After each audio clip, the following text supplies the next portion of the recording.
For an artist who barely saw middle age, and who left behind just 40 or so authenticated works, Antonio da Correggio still ranked as the preeminent painter of the Parma school.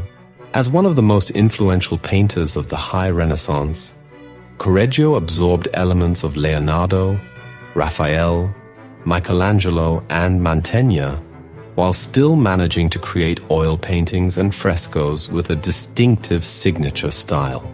Indeed, his use of chiaroscuro, intense foreshortening, trompe-l'œil illusions, and other perspectival devices combined to infuse his religious and mythological narratives with a sense of pictorial drama that anticipated the emergence of the Baroque and Rococo styles.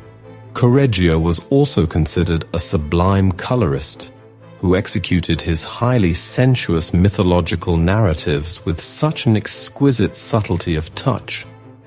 They appealed even to the most conservative tastes of his day.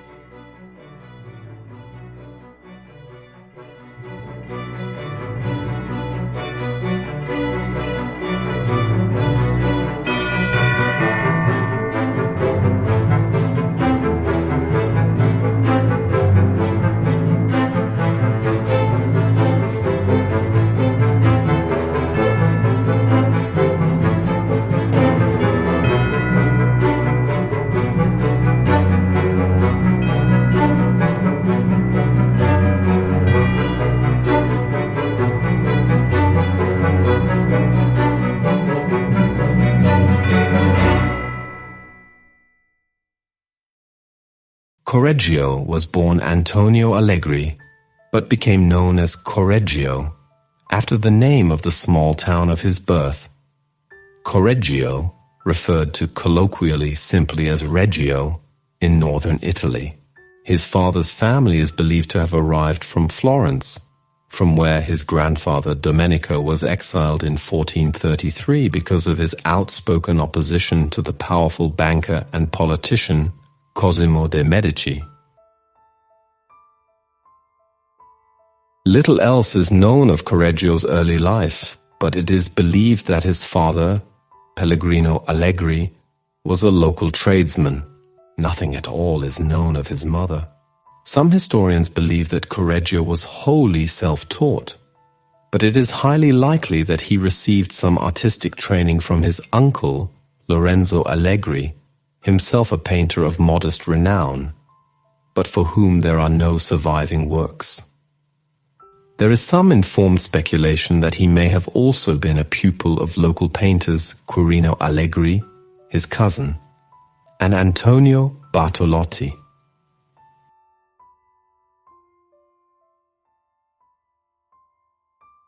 Between 1503–1505, Correggio undertook an apprenticeship in Modena with Francesco Bianchi Ferrara, who himself was trained by the early Renaissance painter and co-founder of the school of Ferrara, Cosimo Tura. Correggio's early work, which consisted mainly of small-scale panels for local churches and monasteries, showed a high level of talent in anatomy, architecture, optics, perspective, and sculpture, and pointed to the influences of Lorenzo Costa, Francesco Francia, and Leonardo da Vinci. Correggio started experimenting with wall paintings too, producing a variety of frescoes that began to gain notice. In 1506, Correggio moved to Mantua, where he arrived shortly before the death of the famed early Renaissance painter Andrea Mantegna. It is thought likely that he produced the Madonna and the Child with Saint Elizabeth and John the Baptist, which demonstrated the strong influence of both Costa and Mantegna around 1510. In 1514, Correggio probably finished 2 round paintings, Tondi, the Entombment of Christ and Madonna and Saints, for the Basilica of Sant'Andrea in Mantua, where he also completed the decoration for the family chapel of the late Mantegna. Arts professor Ellis K. Waterhouse notes that, although his early works are pervaded with his knowledge of Mantegna's art, his artistic temperament was more akin to that of Leonardo, who had a commanding influence upon almost all of the Renaissance painters of northern Italy. Waterhouse states, moreover, that whereas Mantegna uses tightly controlled line to define form, Correggio, like Leonardo, prefers chiaroscuro, or a subtle manipulation of light and shade creating softness of contour and an atmospheric effect.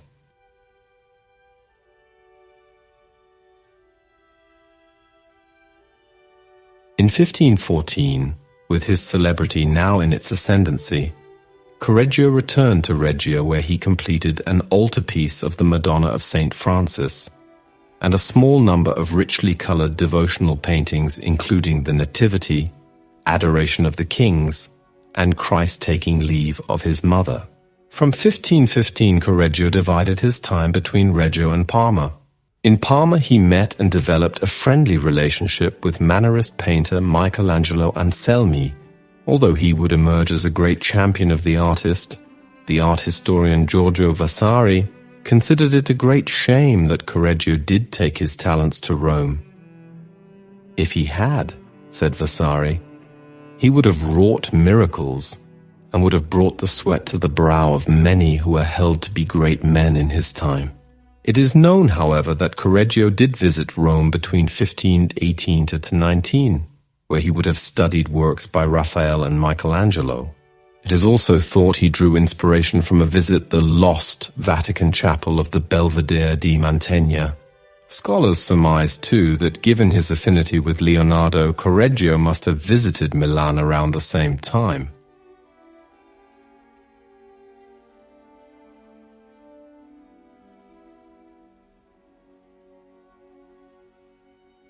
Antonio da Correggio's Judith and her maidservant, or Judith and her maidservant with the head of Holofernes, is an oil painting on panel executed circa 1510-1514. This work, currently housed in the Musée des Beaux-Arts of Strasbourg, France, is catalogued under inventory number 252. It stands as a testament to Correggio's early explorations in dramatic storytelling and his remarkable technical skill. The painting portrays Judith with Holofernes' severed head, capturing the tension and triumph of this biblical heroine. Her serene yet resolute expression contrasts with the ominous background, enhanced by Correggio's use of chiaroscuro. This technique, employed to striking effect, foreshadows the nocturnes of Caravaggio, linking Correggio's innovation to the development of Baroque art. Judith's hairstyle and other stylistic details indicate the work belongs to Correggio's early period, reflecting the influence of his master Andrea Mantegna, who frequently depicted similar themes.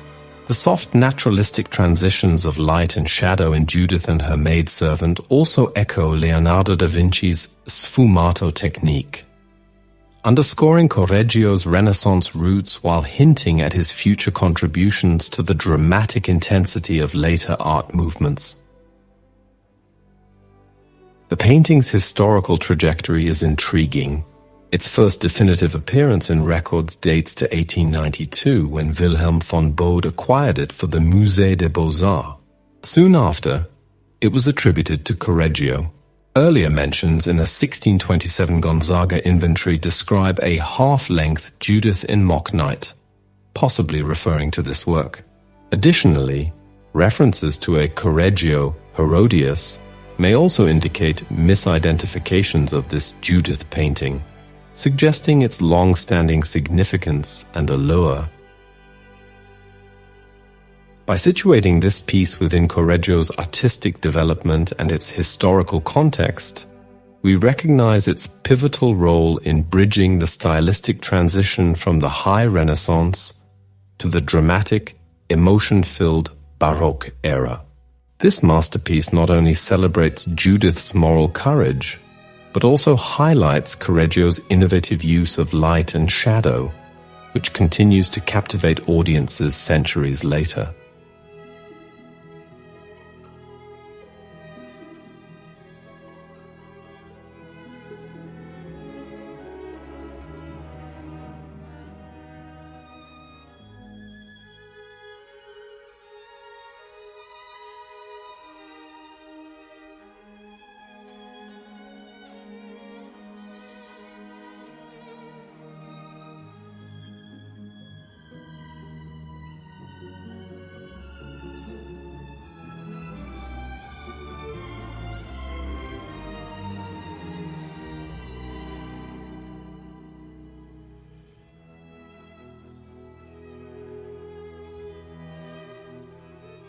small panel titled Madonna and Child with Angels Playing Musical Instruments, circa 1514, housed today in Florence's Uffizi, can be reliably placed among Correggio's early works, due to its close resemblance to other works from this period.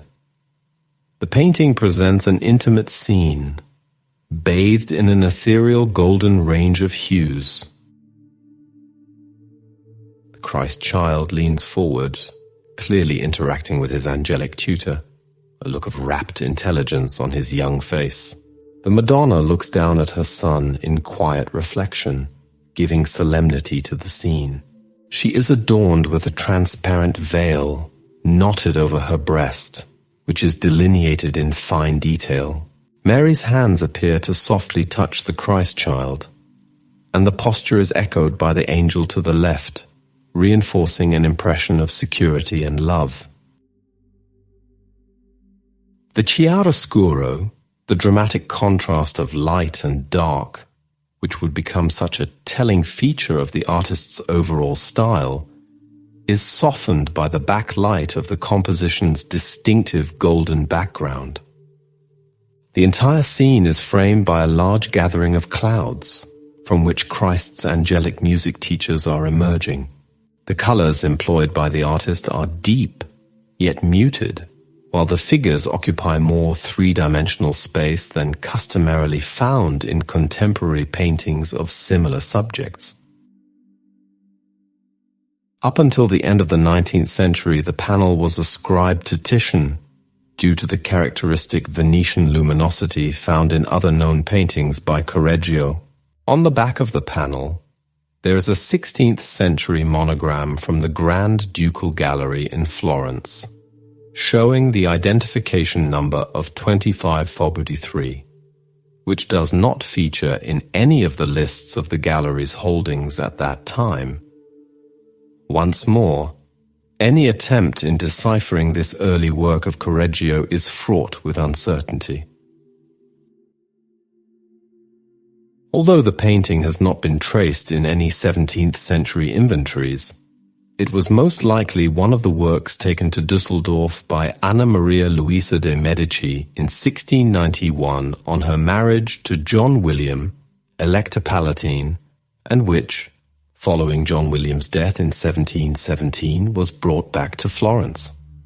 Its first confirmed record of ownership places it in the inventory of the Gallery Fiorentine in 1798, in the Sala dei Maestri Italiani, where it remained until the mid-19th century. Many copies were commissioned from the 18th century onwards, attesting to the small panel's enduring popularity. The Italian art critic Giovanni Morelli was the first to attribute it as an early work of Correggio, which would become the established view in the 20th century.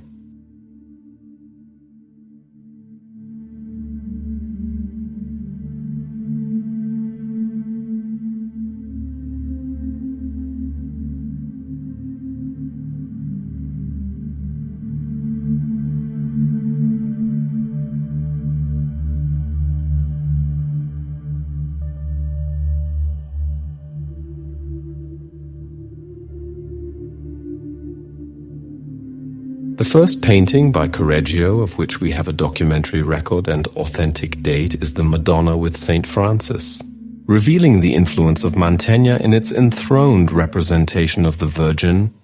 It employs a complex structure, belying the artist's young age. Once more he employs chiaroscuro, influenced by Leonardo's groundbreaking work, while the ecstasy of the saints has been identified as hallmarks of Raphael's style. Held today in the Gemäldegalerie Alte Meister in Dresden, it portrays Saint Francis of Assisi bearing the stigmata, while prostrating himself before the enthroned Madonna and Child. The painting stresses the theme of the intercession of the Madonna, which was promoted by the Franciscans after the definition of the dogma of the Immaculate Conception in 1473. Saint Francis is supported by Anthony of Padua, whilst to the right are depicted Catherine of Alexandria and John the Baptist. Catherine's wheel gives the painter's signature Antonives de Allegri f Essi. At the base of the Madonna's throne, there is the somewhat unusual depiction of a small grisaille, presenting the image of Moses bearing the tablets of the law. The painting is framed by a succession of polished Ionic columns, defining the space that occupies the figures, before opening out to the landscape, providing an additional plane, extending the sense of three-dimensionality.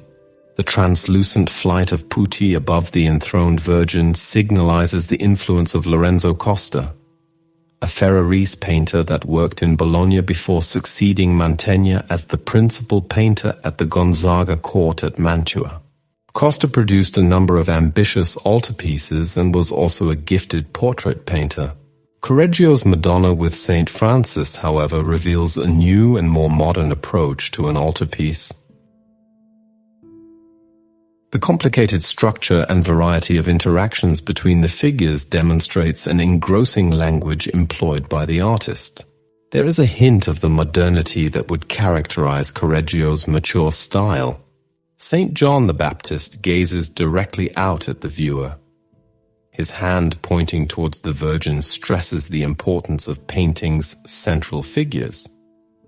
Yet his facial features evoke solemnity, demanding our attention.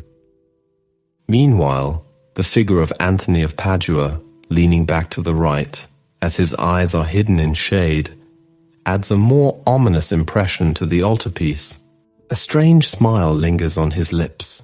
As with St. John, Anthony looks directly out of the painting, conveying a distinctly different expression from St. John's gaze.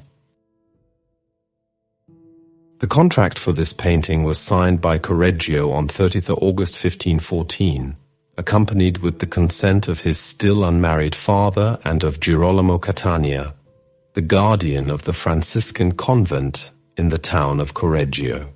The painting was likely intended as the high altarpiece for the convent church dedicated to St. Francis. Correggio was paid for the completion of the commission on 4th April 1515, revealing how quickly he produced the work. Before 1638, it was confiscated by Francesco Faffoadeste and taken to the Palazzo Ducale in Modena, where it was hung beside 5 other Correggio paintings seized from the duchy's territory. In 1746, the impoverished Francesco III d'Este attempted to raise funds by selling 100 of his most famous works in the Galleria Estense, including 6 Correggio works, to Augustus III of Saxony.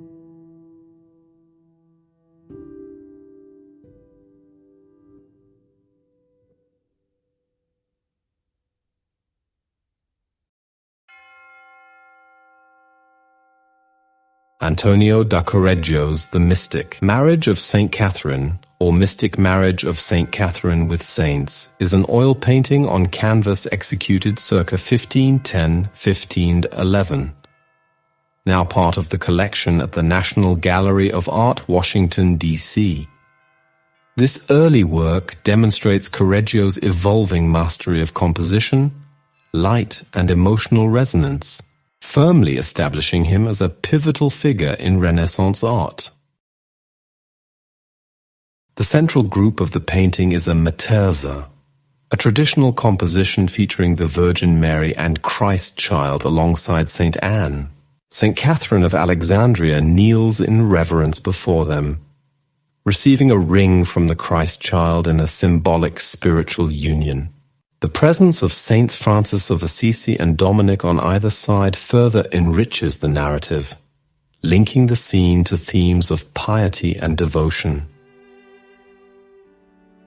The painting's soft lighting and harmonious composition reflect Correggio's early influences, particularly from Leonardo da Vinci's sfumato technique and his master Andrea Mantegna's structured approach. Despite areas of damage to the paint surface, particularly in the mantle and the faces of the Virgin Mary and Saint Anne, the work retains its delicate emotional impact and ethereal beauty. The painting's provenance adds to its historical significance. It first appeared in written records as part of the collection of Count Giovanni Battista Costabili Containi in Ferrara, remaining with his heirs until at least 1858. Giovanni Morelli, a prominent art historian, popularized its attribution to Correggio in 1875, building upon earlier local scholarly assessments that placed the painting in Correggio's youthful period. Ownership subsequently passed through several hands. By 1877, it was recorded as belonging to Dr. Gustavo Frizzoni in Milan. In the 1930s, the painting was acquired by Alessandro Contini Bonacossi from engineer Bonomi. In 1932, it entered the collection of Samuel Kress, who generously donated it to its current home in 1939.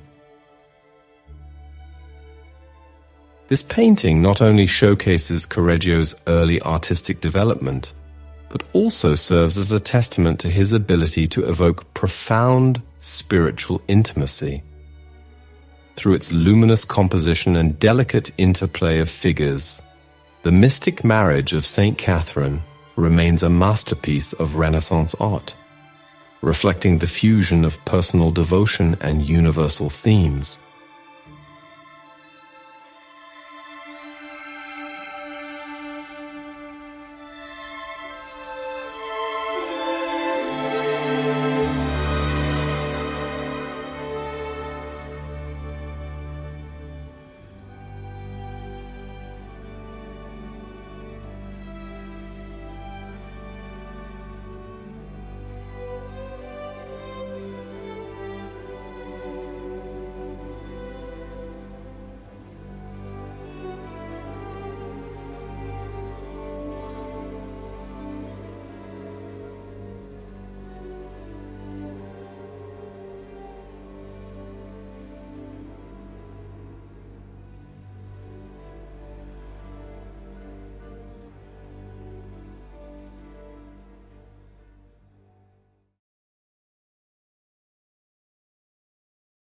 Correggio's Madonna and Child with the infant Saint John the Baptist is an oil painting on wood panel, created between 1514 and 1515.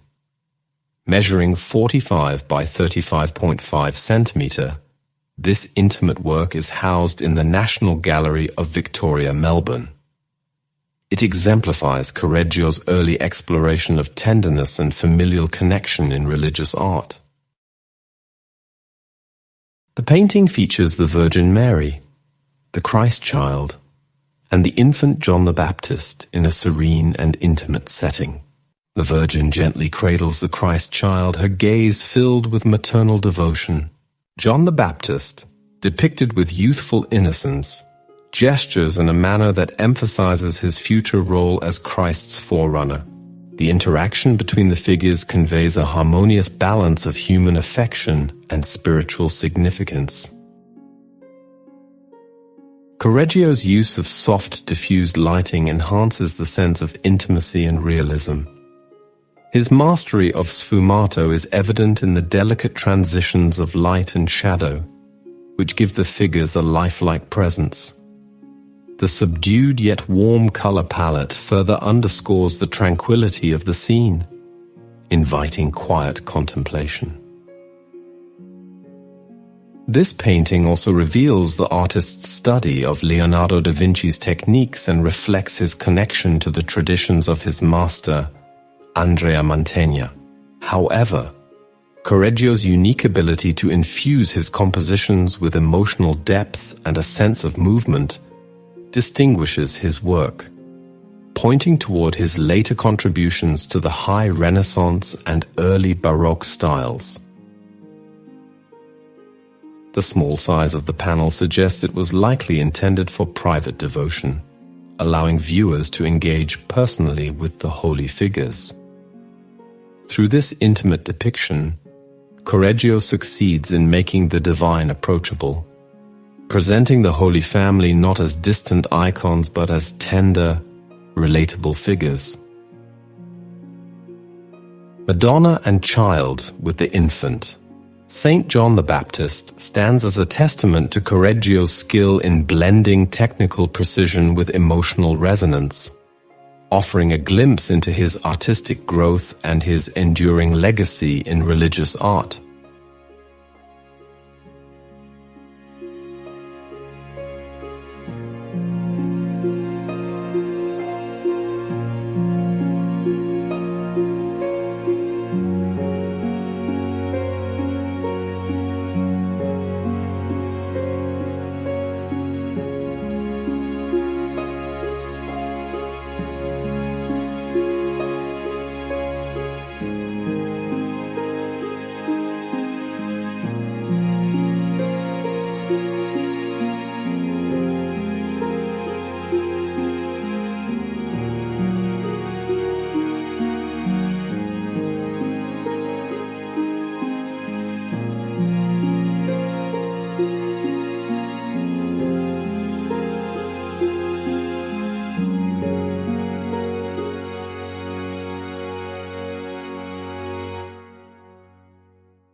The Bolognini Madonna is an oil-on-panel painting, later transferred to canvas, executed circa 1514–1519, sometime between his Madonna and Child with St. Francis and his lost Albanoa Madonna.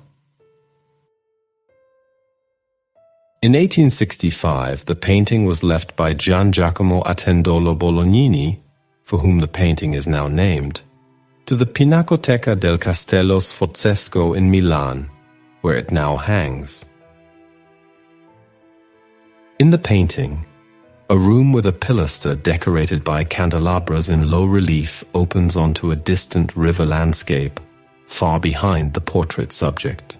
Seated and at half figure, the Madonna holds the baby Jesus in her lap as he plays with a young Saint John the Baptist, who is handing him a cross symbol of the future sacrifice of Jesus. The painting represents one of many variants on the theme of the meeting of Saint John and the baby Jesus, a theme dear to Leonardo da Vinci and to his Milanese Leonardeschi circle.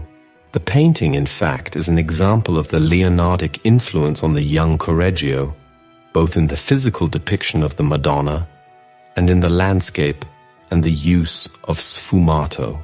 The sfumato smudging is accentuated by the effects of shadows, as in the veil of Marie that, hanging from the side of her head, casts a melancholy shadow over her face. The painting's atmosphere is pervaded by a subtle disquiet that characterizes many paintings of this subject. Here, that emotion is damped in favor of an affable and sweet scene where the two children meet, despite some ominous hints. Only the left hand of Marie, that seems suspended between the desire to protect Jesus and the choice to leave him to his destiny, insinuates her foresight.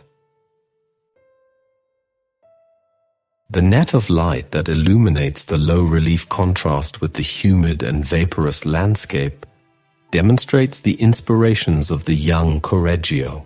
The chromatic texture that balances reds, yellows, and blue joins the figures and the landscape yet emphasizes its protagonists. For example, the massive foliage of the tree illuminated behind Marie makes her figure stand out and extends her perceived stature.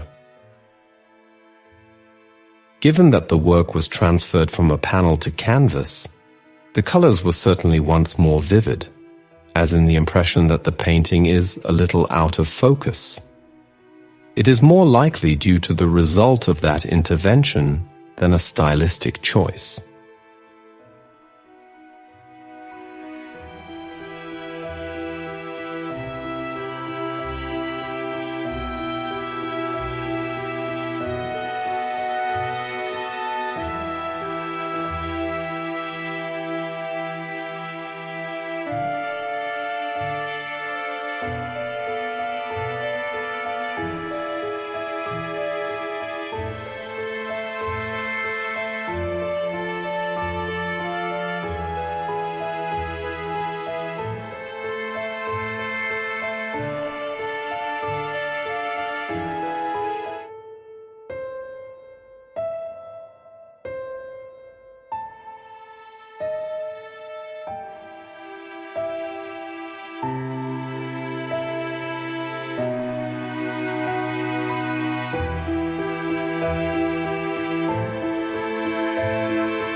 The Holy Family with Saint Jerome, created in 1515, is an oil painting that forms part of the royal collection and is displayed in the east closet of Hampton Court Palace.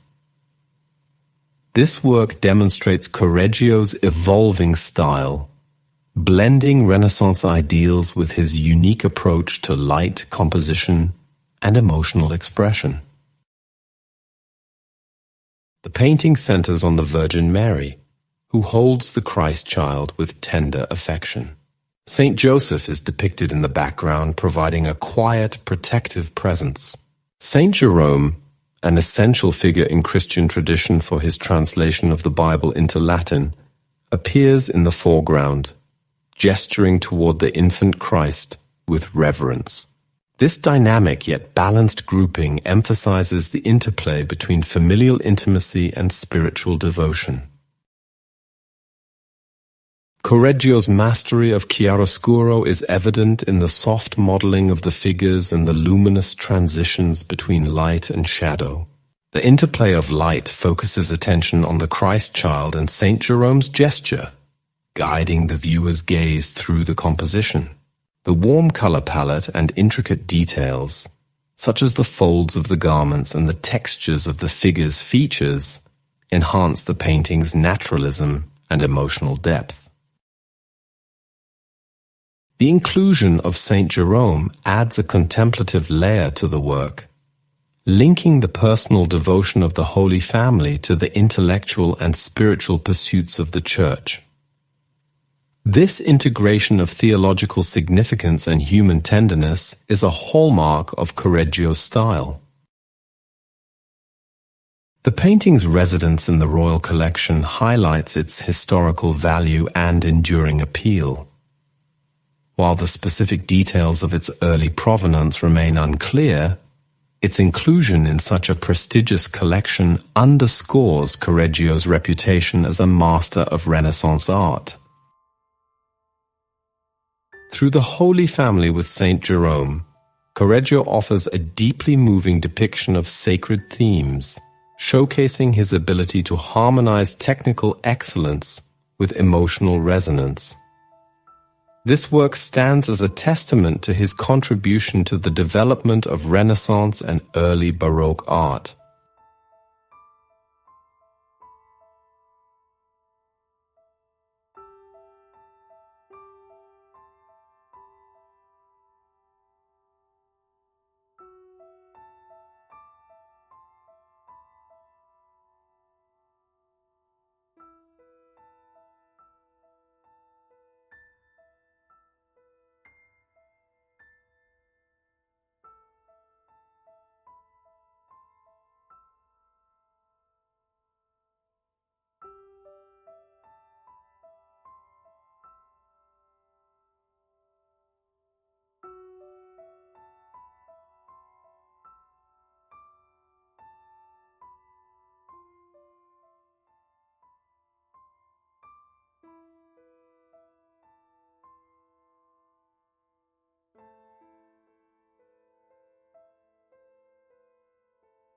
Saints Peter, Martha, Mary Magdalene, and Leonard, or Four Saints, is an altarpiece by Correggio, now in the Metropolitan Museum of Art in New York City.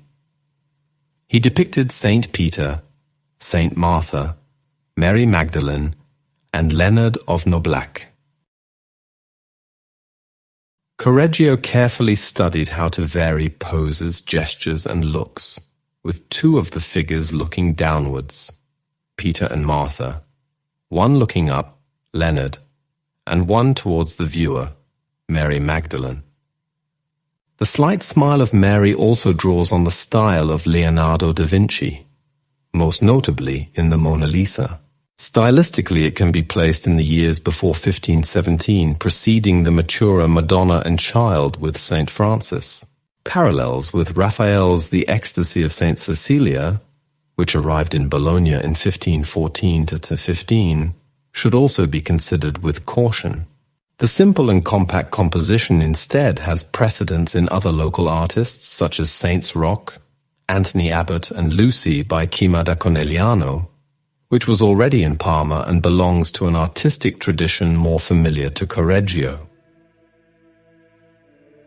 It has been linked to the 17 December 1517 will of the notary Melchiorre Fassi, which made the church of San Quirino in Correggio his heir, on condition that it build a chapel with an altar dedicated to the four saints shown in the work. However, it is unclear if the work already existed, or if it was painted especially for the chapel. A codicil was added on 29th August 1528.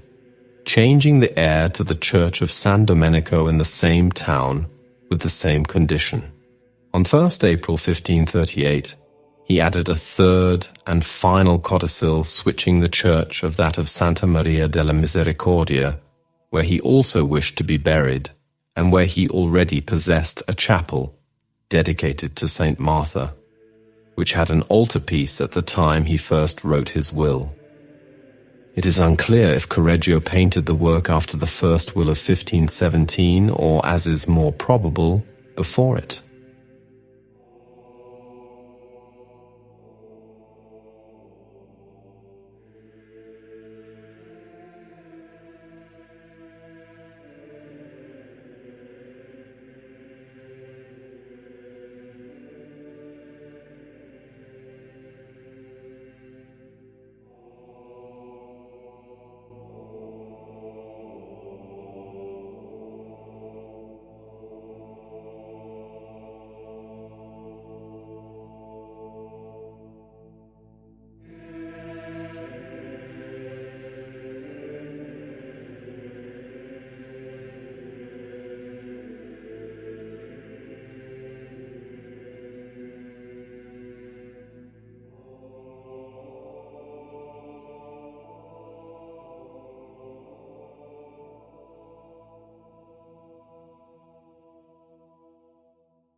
Prior to his stay in Rome in 1518, Correggio's paintings were largely influenced by Mantegna and Leonardo.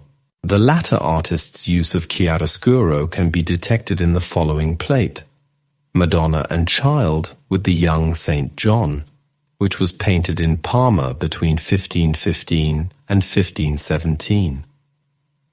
The setting in a cavern with the precise naturalist treatment of the plants at once recalls the Virgin of the Rocks.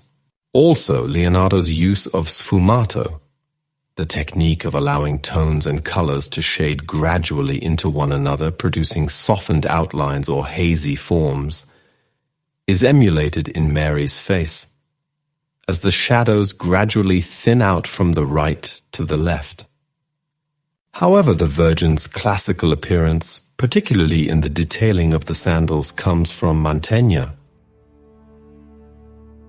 It is an exquisitely intimate painting measuring a mere 48 by 37 centimeter. Correggio employs a pyramidal structure for the three figures, similar to Raphael's Madonna scenes. The folds in the Virgin's bent leg, somewhat awkwardly posed, are masterfully delineated by the young artist. Deeply rooted in Catholic symbolism, the blue cloak represents the Virgin's purity, symbolizing the skies. The color also connotes her status as an empress, as blue was associated with Byzantine royalty. The glimpse of the outside world in the painting's upper right section echoes the blue of the Virgin's clothing, reinforcing her connection to heaven. Housed today in Madrid's Museo Nacional del Prado, Madonna and Child with the young Saint John was listed in the 1746 inventory of the La Granja Palace among the paintings belonging to Queen Isabel de Farnesio.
In this evocative portrayal of Saint Jerome, Correggio masterfully captures the depth of intellectual and spiritual reflection.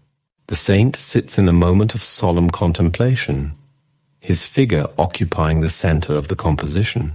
His posture is composed with his head slightly turned towards the viewer, emphasizing his focused gaze and the intensity of his inward reflection.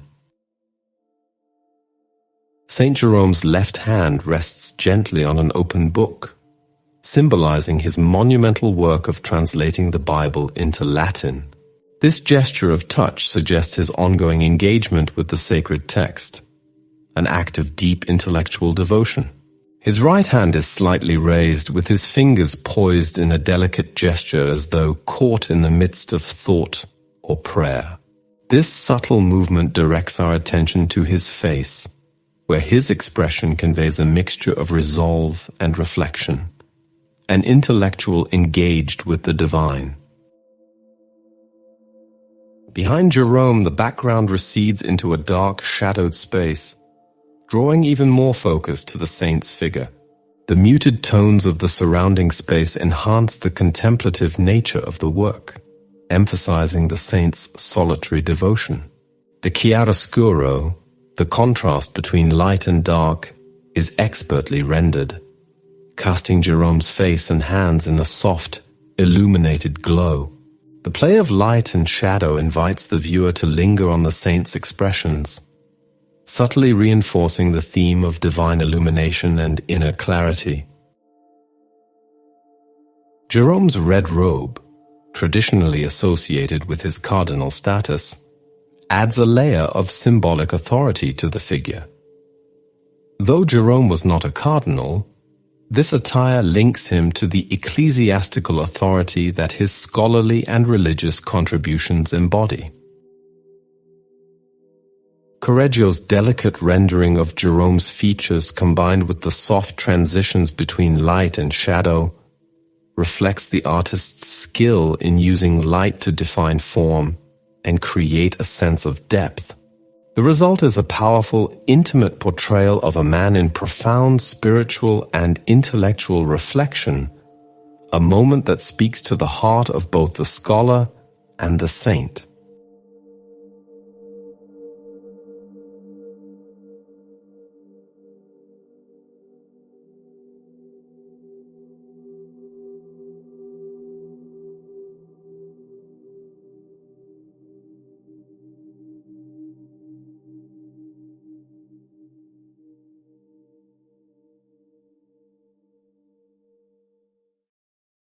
Towards the end of the 1510s, Correggio's style was evolving.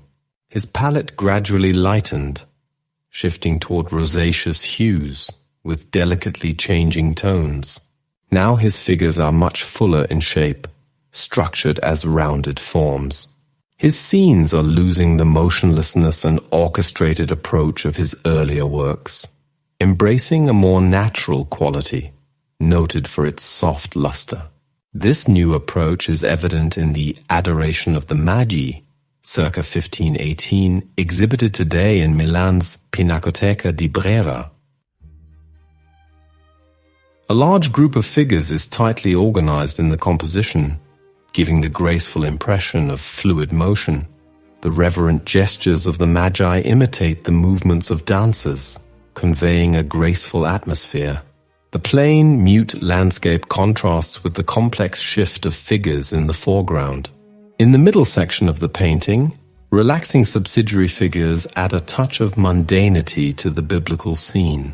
They appear to leisurely converse with each other, in spite of the important religious implications of the scene in the foreground. The yellow-tinged ivy climbing over the parapets is reminiscent of Mantegna's style. Meanwhile, the complexity of the composition and the artificiality of the twisted poses signal the artist's growing interest in the work of the proto-Mannerists in Emilia. Adoration of the Magi entered the Brera Gallery with an attribution to Scarsellino, sourced directly from the collection bequeathed by Cardinal Cesare Monti to the Archbishopric of Milan in 1650. The painting was later assigned to Correggio by Bernard Berenson, 1865-1959, the American art historian who specialized in Renaissance art. His landmark book, Drawings of the Florentine Painters, would have a lasting impact on 20th century understanding of the Renaissance.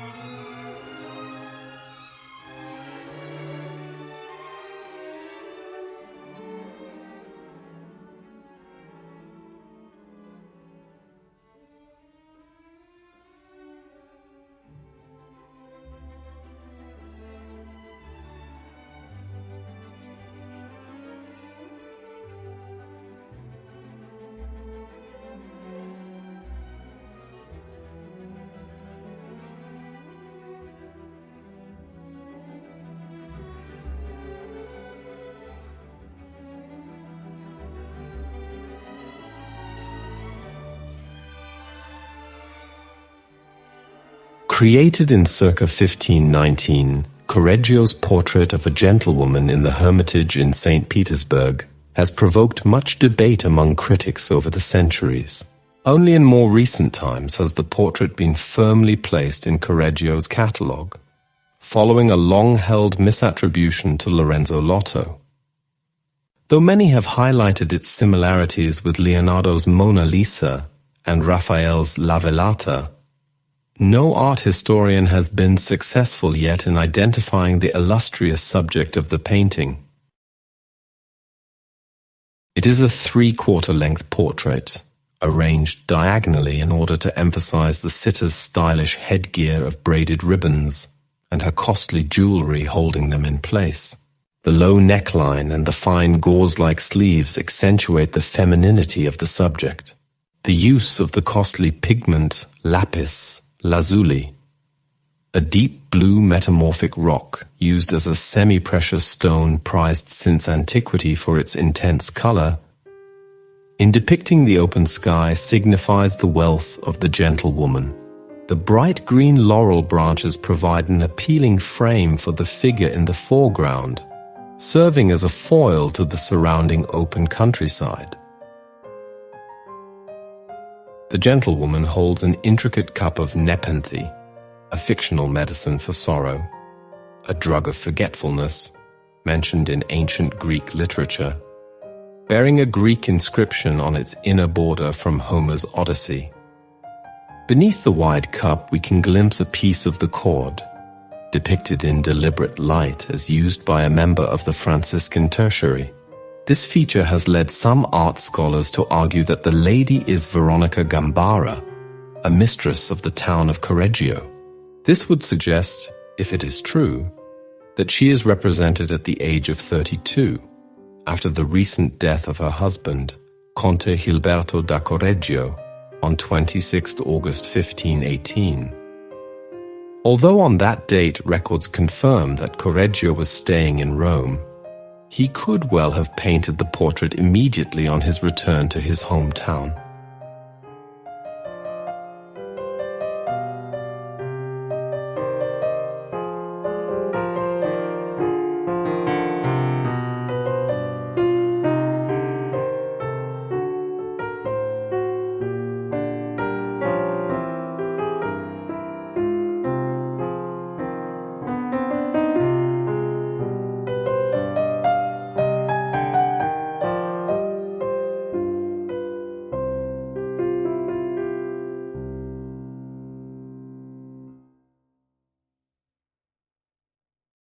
Waterhouse dates the start of Correggio's mature style proper at 1519, when, back in Parma, he painted the ceiling of the abbess's parlor in the convent of San Paolo.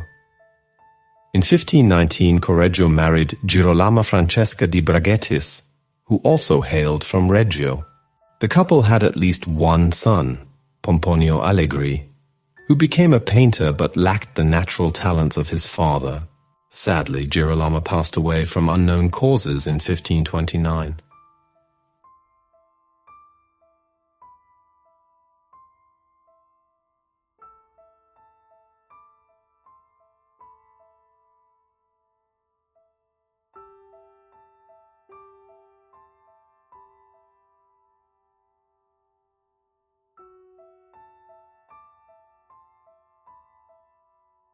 Correggio's first major commission was executed between February and September 1519, providing a series of frescoes for the ceiling decoration of a private chamber of the Mother Superior of the Convent of St. Paul in Parma, known today as Camera di San Paolo.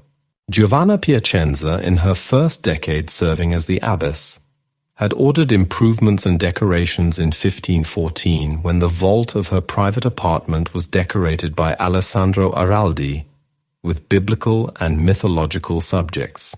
A few years later, the abbess desired a more modern project for the adjacent chamber and so opted for the services of the young Correggio, who had moved to Parma in circa 1519.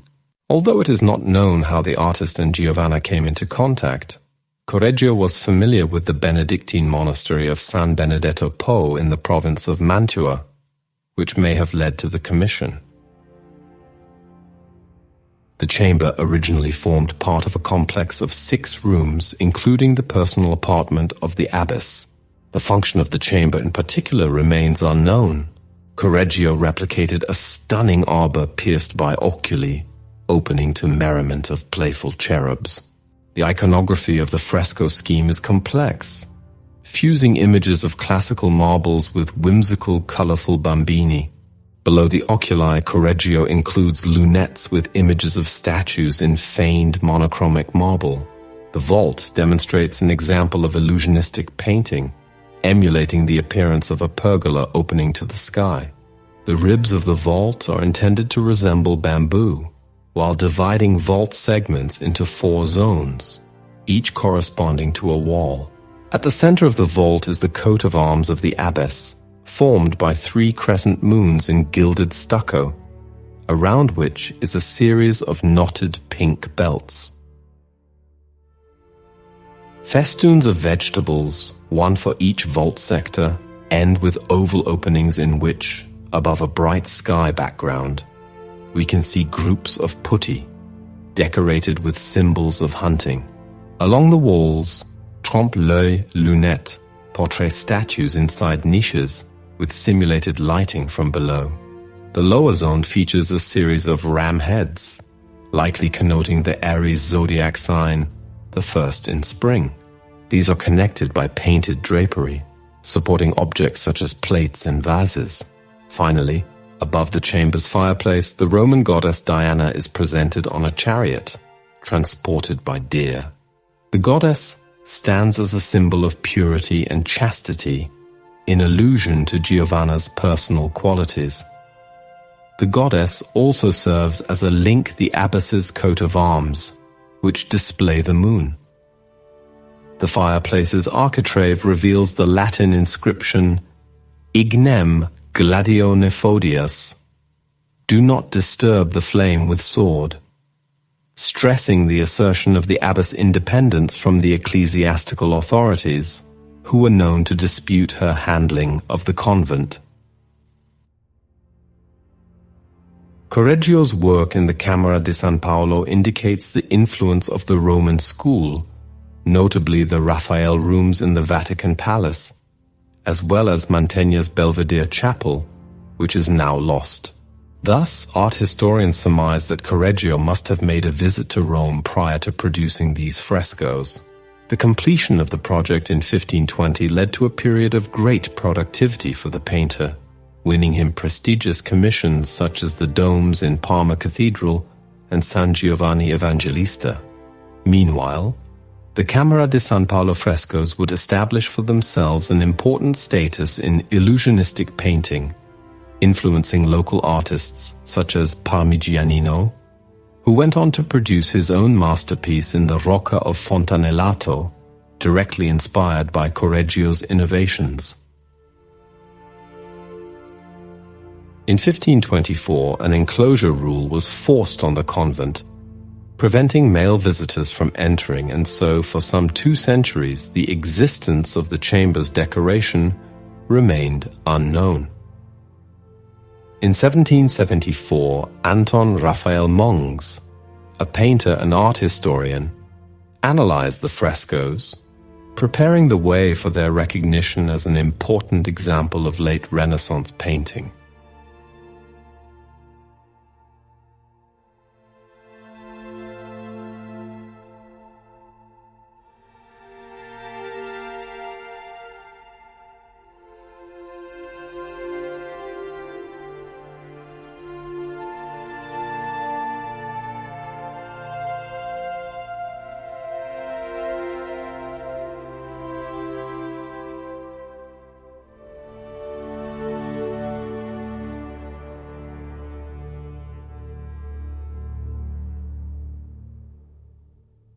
The following canvas, Rest on the Flight into Egypt with St. Francis, was commissioned in circa 1520 by Francesco Munari, an affluent jurist and man of great culture, for his family chapel of the Immaculate Conception in the Church of St. Francis in Correggio. It is a small altarpiece and draws inspiration from a miraculous episode narrated in the Gospel of Pseudo-Matthew. The story tells how Mary stopped to rest under a date palm that was full of fruits, when she asked Joseph to pick the fruit for her. However, Joseph judged that they were too high to reach and replied that they should instead find water. Jesus then asks the palm to bend its branches, allowing them to refresh themselves with the fruit. At the roots of the palm, a spring of clear water then appears.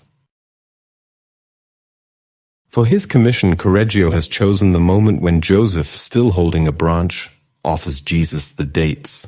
The canvas is noted for its intimate portrayal of the Holy Family, rendered with the affection associated with everyday life, while the figures are protected by the welcoming shade of the palm tree and oak grove. Once more, the influence of Leonardo's expression and Raphael's classical harmony are discernible in the painting.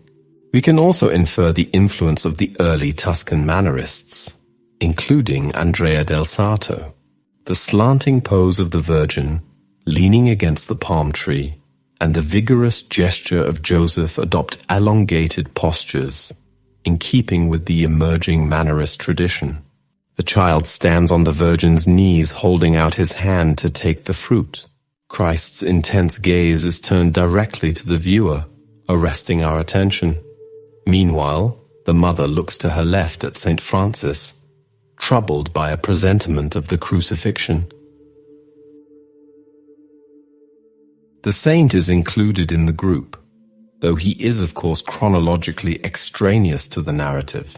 As the namesake saint of the patron, Francesco Munari, and of the church that the painting was intended to be held, Saint Francis is an understandable addition.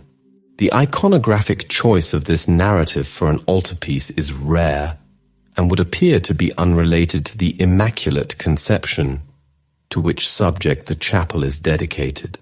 Still, as the palm is considered a symbol associated with Mary by virtue of a verse in the Song of Songs, 7 and 8.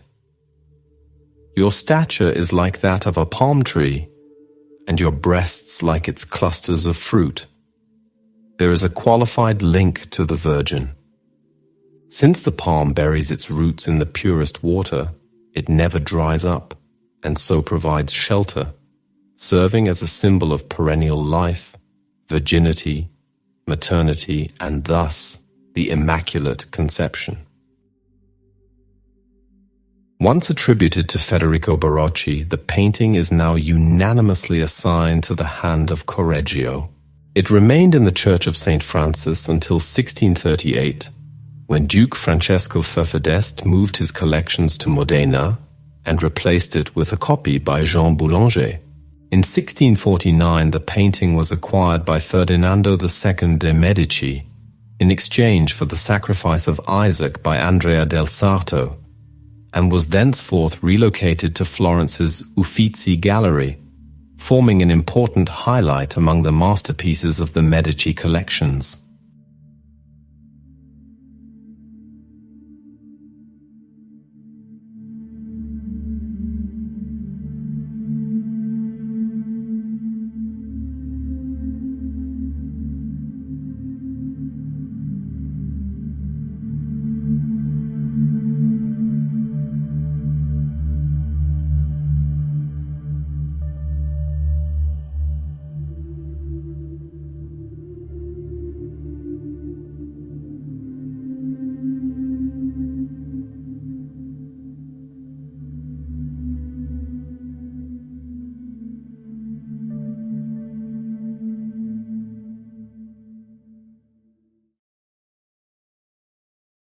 Head of Christ is a painting in oil on panel dated 1521, and it depicts the head of Christ, wearing the crown of thorns. In the background there is a white cloth showing that the image represents the veil of Veronica, but Christ's head is given volume through alternate use of light and dark shadows. The painting is in the Getty Museum in Los Angeles. The painting is a small artwork, probably intended for private devotion, which depicts the head of Christ crowned with thorns, in half-profile turning his head towards the viewer. Through the use of the alternate use of light and shade, the chiaroscuro technique is used by the artist to highlight the line of the nose, cheekbones, and the neck. All this, however, is softened by the muted tones of the nuances he used when depicting the color of the body.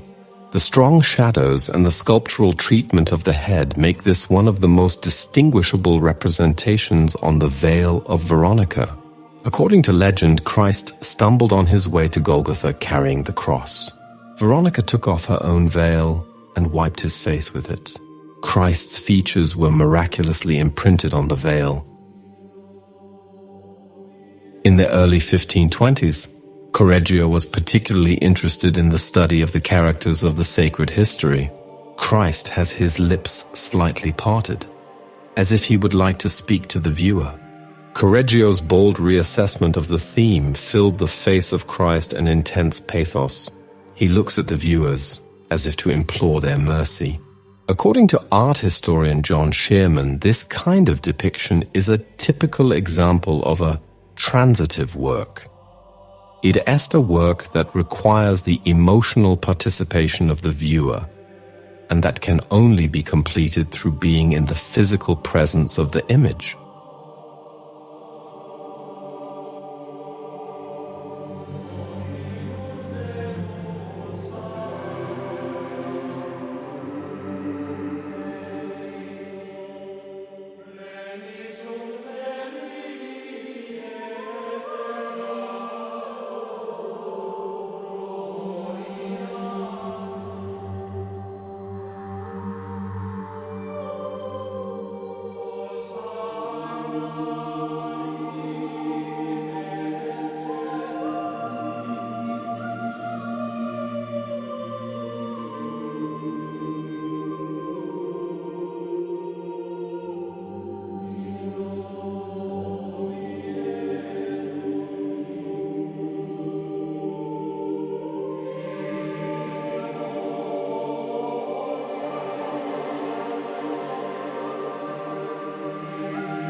In 1520, Correggio began work on the cupola of the Benedictine church of San Giovanni Evangelista.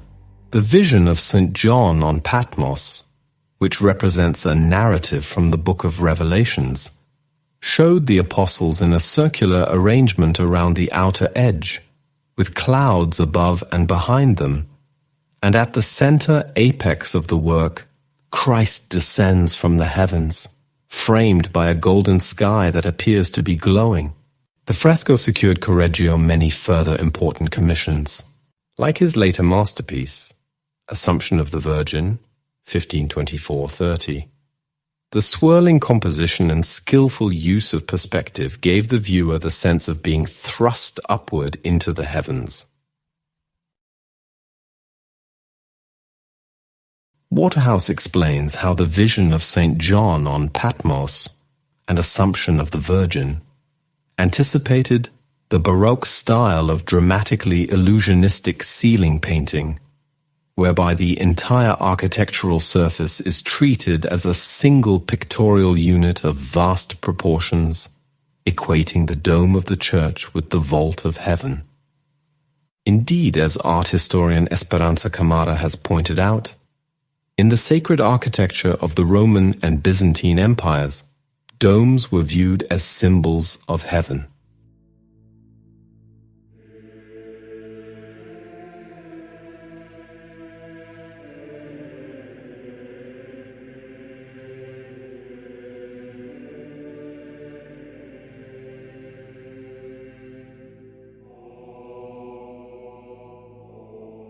In 1520, Correggio won the prestigious commission of decorating the great Benedictine church of San Giovanni Evangelista in Parma.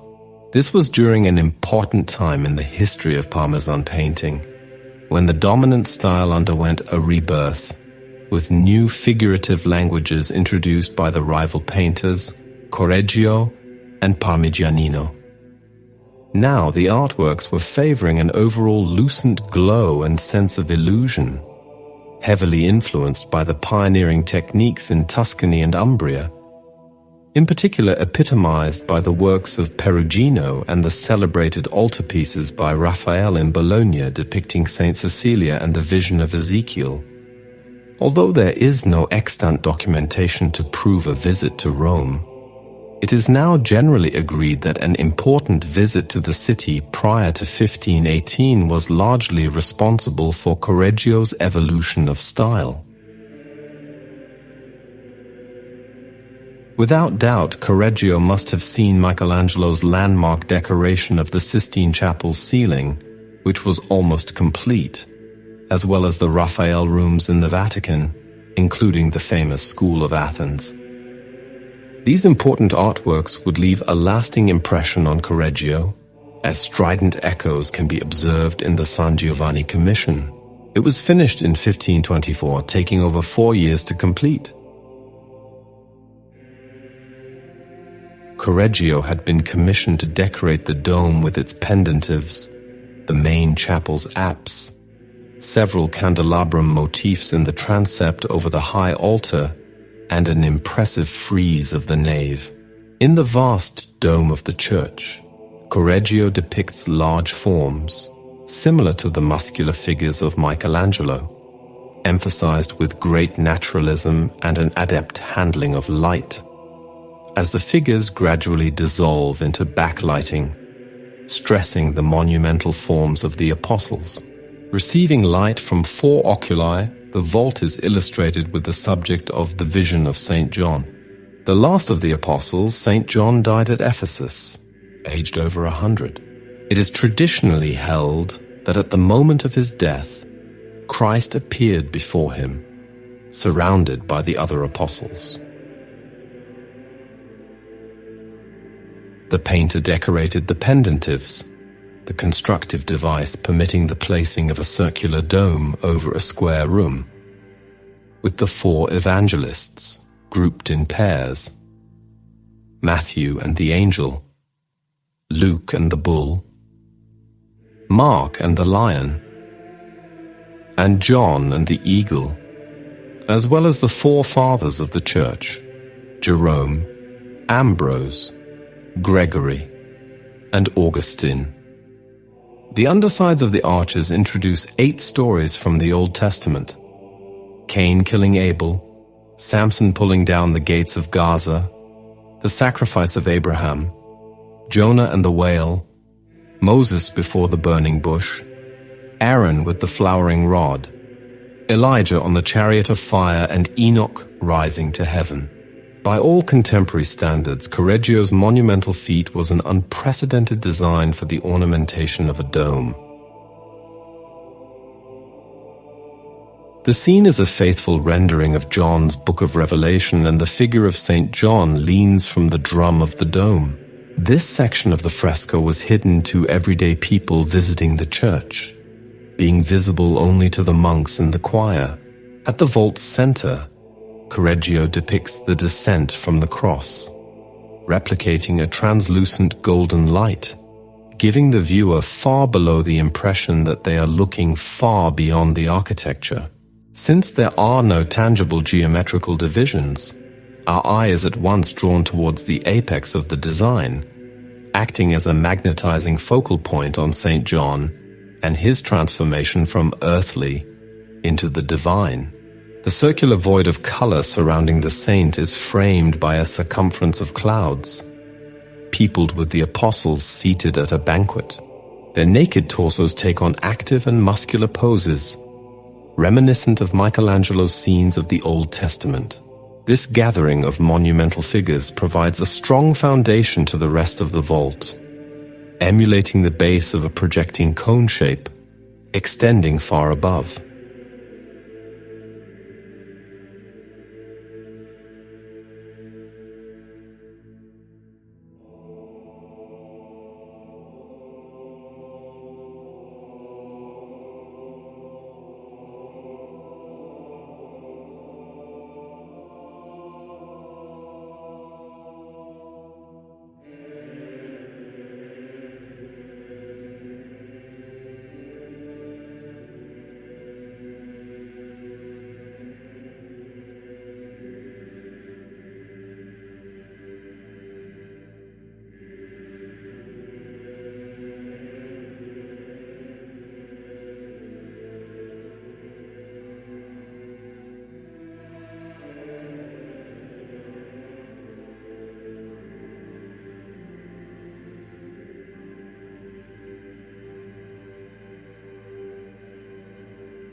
Correggio was commissioned between 1524 and 1525 to produce 2 horizontal canvases for the Del Bono Chapel in San Giovanni, representing the subjects of the deposition of Christ and the martyrdom of 4 saints.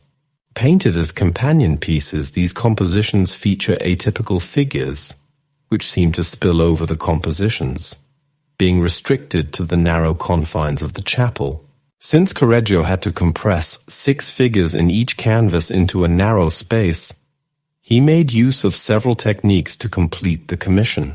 The resulting works would serve as important prototypes for the subsequent rise of interest in realistic depiction throughout the 17th century, inspiring countless artists of the Baroque era. Martyrdom of 4 Saints, now in Parma's Galleria Nazionale, concerns a rare choice of subject for religious art, telling of the martyrdom of the 4th century figure Placidus and his sister Flavia. The painting also includes the 2 earlier Roman siblings, Eutychius and Victorinus, who are depicted as having already been beheaded, as an angel flies above, holding the palm of martyrdom. Venerated as Christian martyrs, Placidus and Flavia were said to be martyred by pirates at Messina. Placidus had been confused with a saint of the same name that was a follower of Saint Benedict. Correggio's depiction of the episode is a work of rare dynamism and dramatic tension, favoring the emerging style of mannerism. For the setting, the artist has opted for a rocky gorge, while the surrounding landscape is withered and dark. The vegetation is lifeless in appearance, while the imaginary unreal skyline laid on with tempera in dense brush strokes intensifies the sinister impression. The foreground is crowded with all of the figures, as the violent movements of the attackers and the effusive submission of the martyrs charges the composition with a thrilling sense of movement. The savage sword cuts and wounds suffered by the victims accentuate the violence of the scene. Most engaging of all are the faces of the martyrs, who evince emotions of restrained pain and almost demonic ecstasy. This work, along with Deposition, or Lamentation, 1525, was commissioned by local nobleman Placido del Bono and intended to decorate the side walls of the Del Bono Chapel in the church of San Giovanni Evangelista in Parma.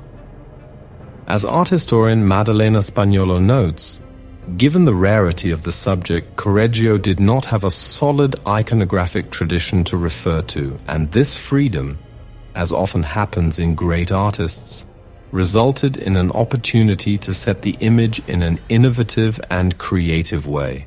We see from his preparatory drawings that he experimented a great deal with the composition, initially arranging the work in a highly symmetrical manner. According to Spagnolo, however, it seems that he then considered the oblique angle at which the work would be seen in the chapel and opted instead for a more diagonal composition. Spagnolo also notes that the final painting differs from Correggio's preparatory drawings in that he changed St. Flavia's pose. In his drawings, she was shown with her face in profile and her right arm across her chest, perhaps in a sort of defensive gesture. However, in the final version, he presents her, as Spagnolo writes, in a more frontal position, with her arms open and her gaze turned to the sky in sweet and submissive acceptance of her martyrdom. It is quite possible that this pose served as inspiration for later works by other artists, including Ercole Ferrata's Death of St. Agnes, 1660-64, in which the young girl being martyred also holds her arms open, willingly accepting her fate.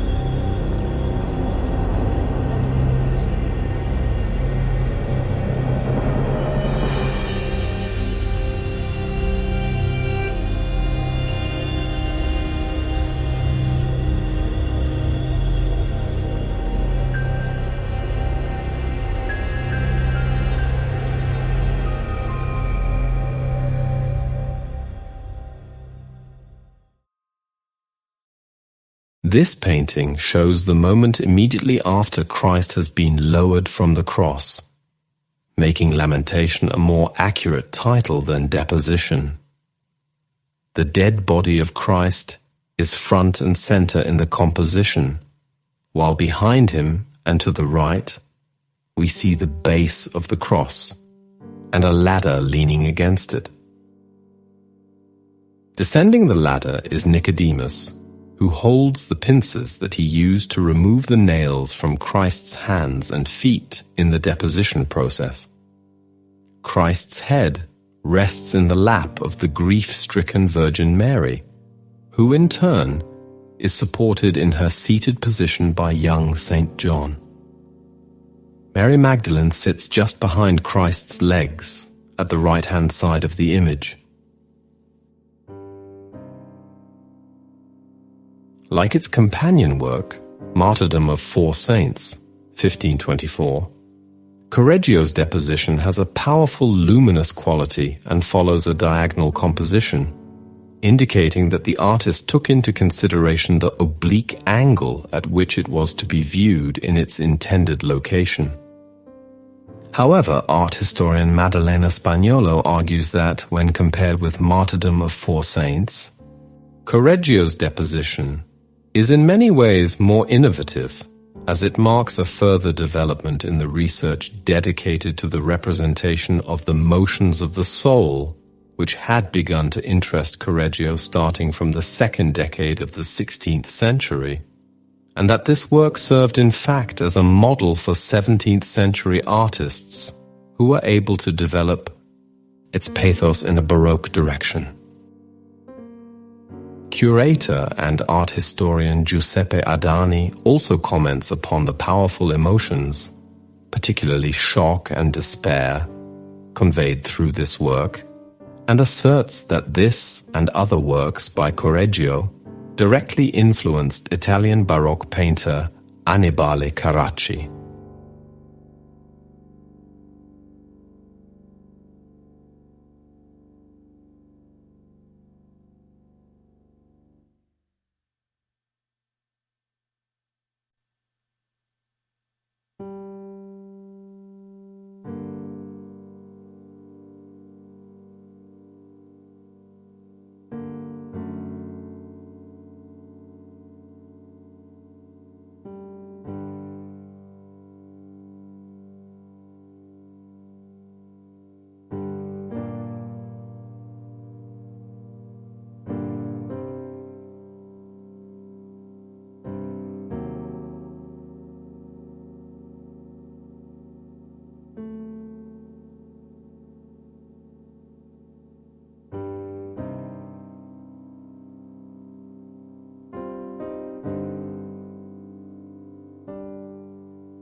Correggio's striking Noli Me Tangere, housed today in Madrid's Prado, is dated by critics between 1518 and 1525.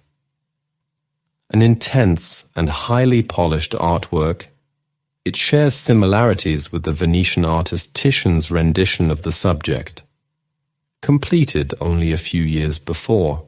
Although the figure of Mary Magdalene is indebted to Titian, the rigorous figure of Christ was likely inspired by Leonardo.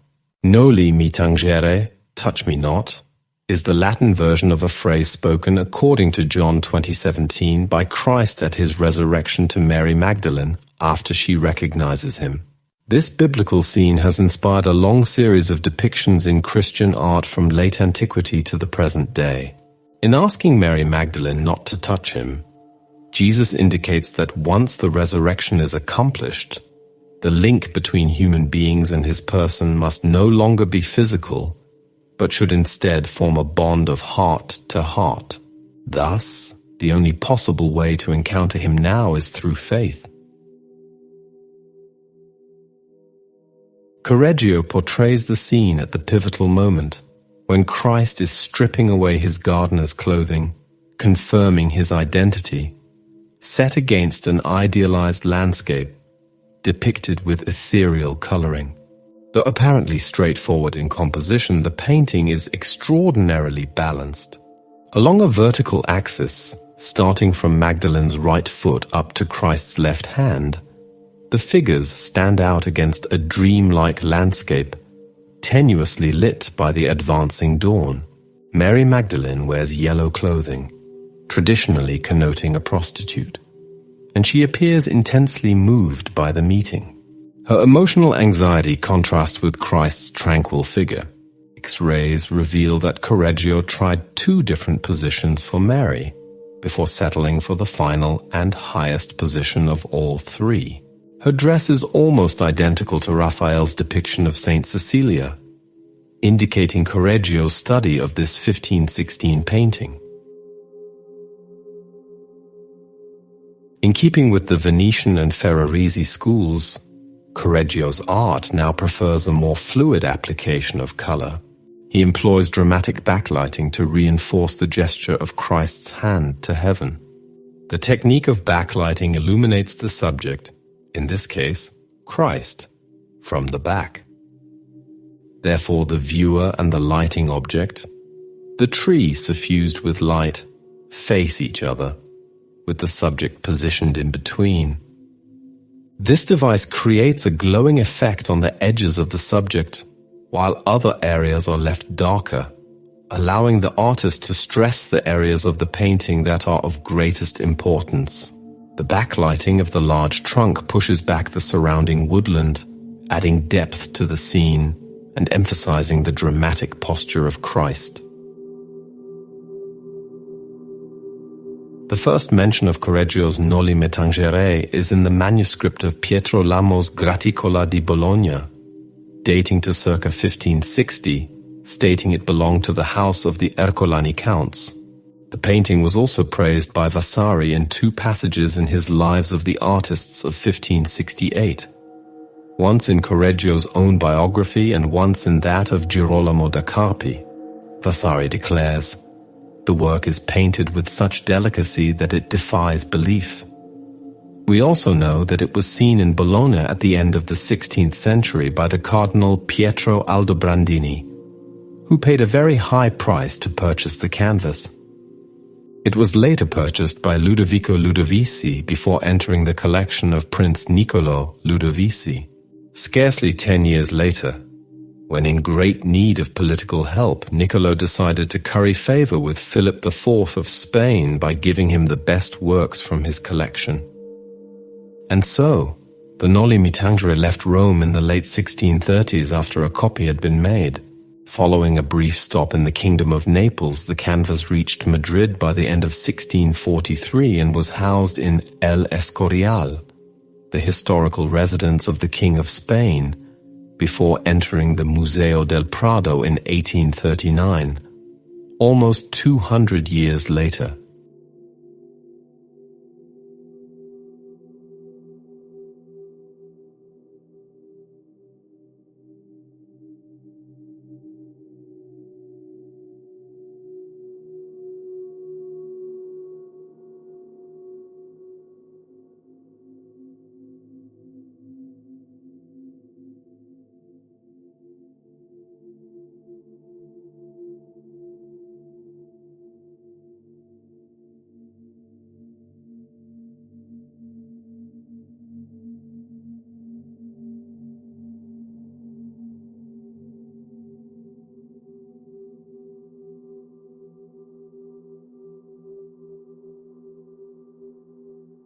Between 1526 to 1530, Correggio produced what many believe to be his career-defining fresco, the aforementioned The Assumption of the Virgin, which graced the dome of Parma's Cathedral di Santa Maria Assunta. Here he had fully mastered a form of illusionistic foreshortening known as di sotto in su, from below to above, which influenced the future of religious dome frescoes. Camara wrote, Correggio's unusual and seemingly indecorous portrayal of Christ in extreme foreshortening, with his youthful legs exposed, draws attention to Christ's physicality, and thus both to his incarnation through the Virgin Mary and his bodily presence in the Eucharist. Painted during the first decade of the Protestant Reformation, Correggio's fresco visually reaffirmed Catholic doctrines that had come under attack, in particular the doctrines of transubstantiation, the changing of the elements of bread and wine into the body and blood of Christ, of Mary's status as intercessor and of the Church's role in human redemption. The clergy, who gazed up at Correggio's fresco from the main altar or their seats in the choir, saw primarily the realm of heaven.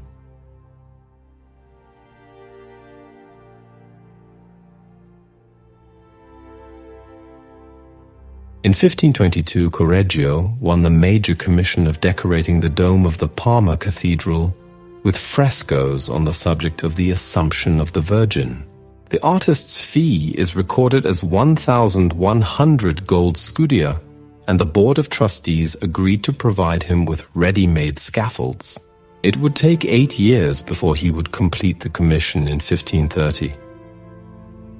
The composition was largely influenced by the groundbreaking use of perspective by Melozzo da Forlì, 1438–1494, an Italian painter and architect whose fresco paintings are notable for the use of foreshortening.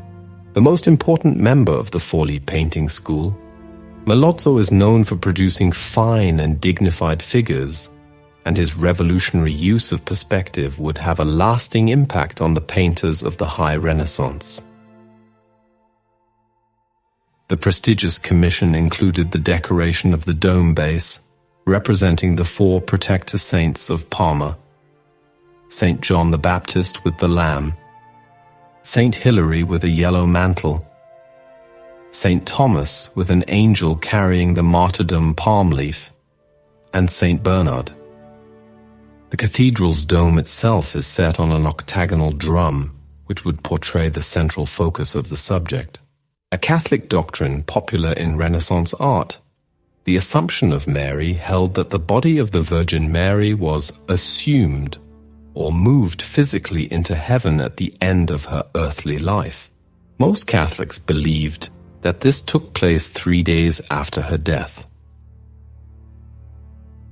Represented with dramatic foreshortening of her torso, Mary is depicted at an axial position to the nave, allowing viewers in the choir to see her ascending form.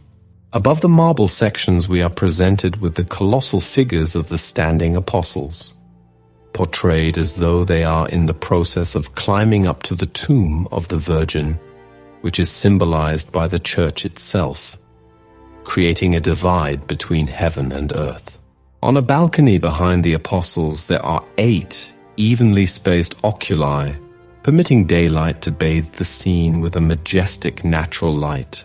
In this section, Michelangelo-inspired men are seated in varying poses, adding a supporting and strong base in contrast to the dramatic action of the swirling mass of angels above.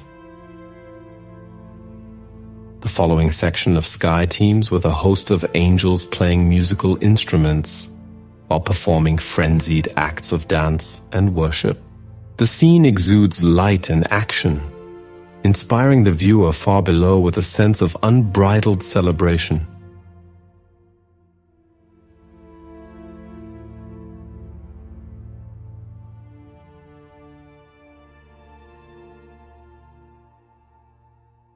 Far above everyone else, the foreshortened figure of Christ appears in flight, descending from heaven to be present at his mother's glorious triumph. Christ appears as an ordinary youth, his outstretched arms and circling legs giving a natural representation of his downward flight.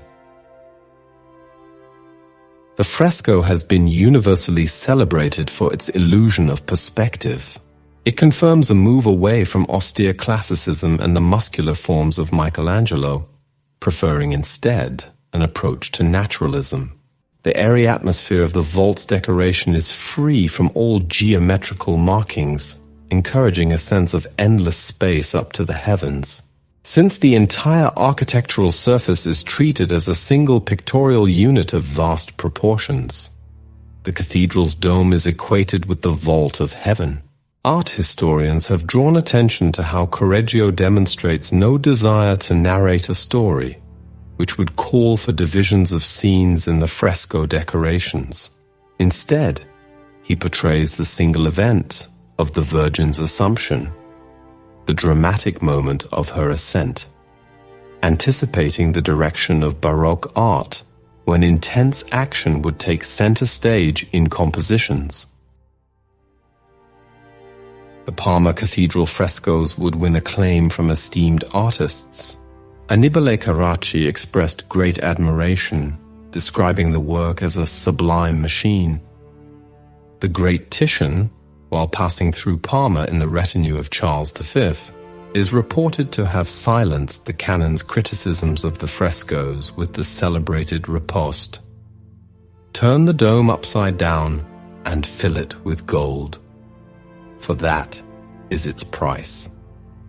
This dome marks the beginning of a renewal of perspective and is regarded as a prototype work of the Baroque, anticipating by almost 100 years the wonders of Rome that were to follow. Among the countless works influenced by Correggio's Assumption is Carlo Cignani's fresco on the same theme in the Cathedral Church of Forlì, and Giovanni Lanfranco's fresco decoration of the dome in the Church of Sant'Andrea della Valle in Rome.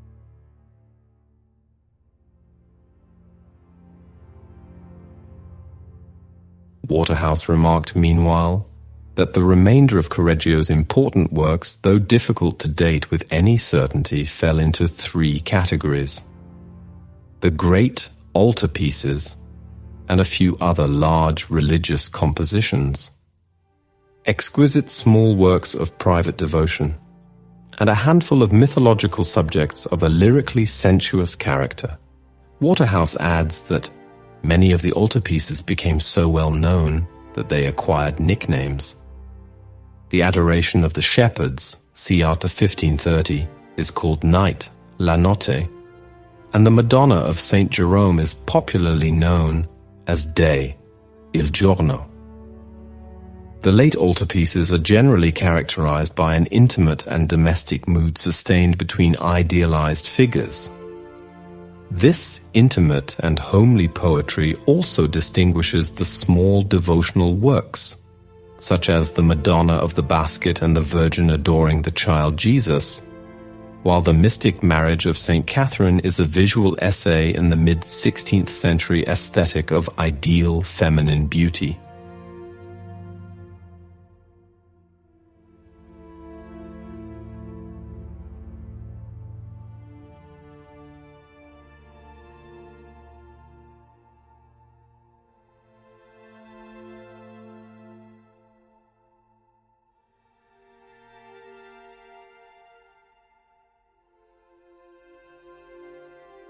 It is believed that from the mid-1520s Correggio entered the mature phase of his career, producing masterpieces noted for a sublime balance between sense and sentiment, expressing an extraordinary suppleness between line and color.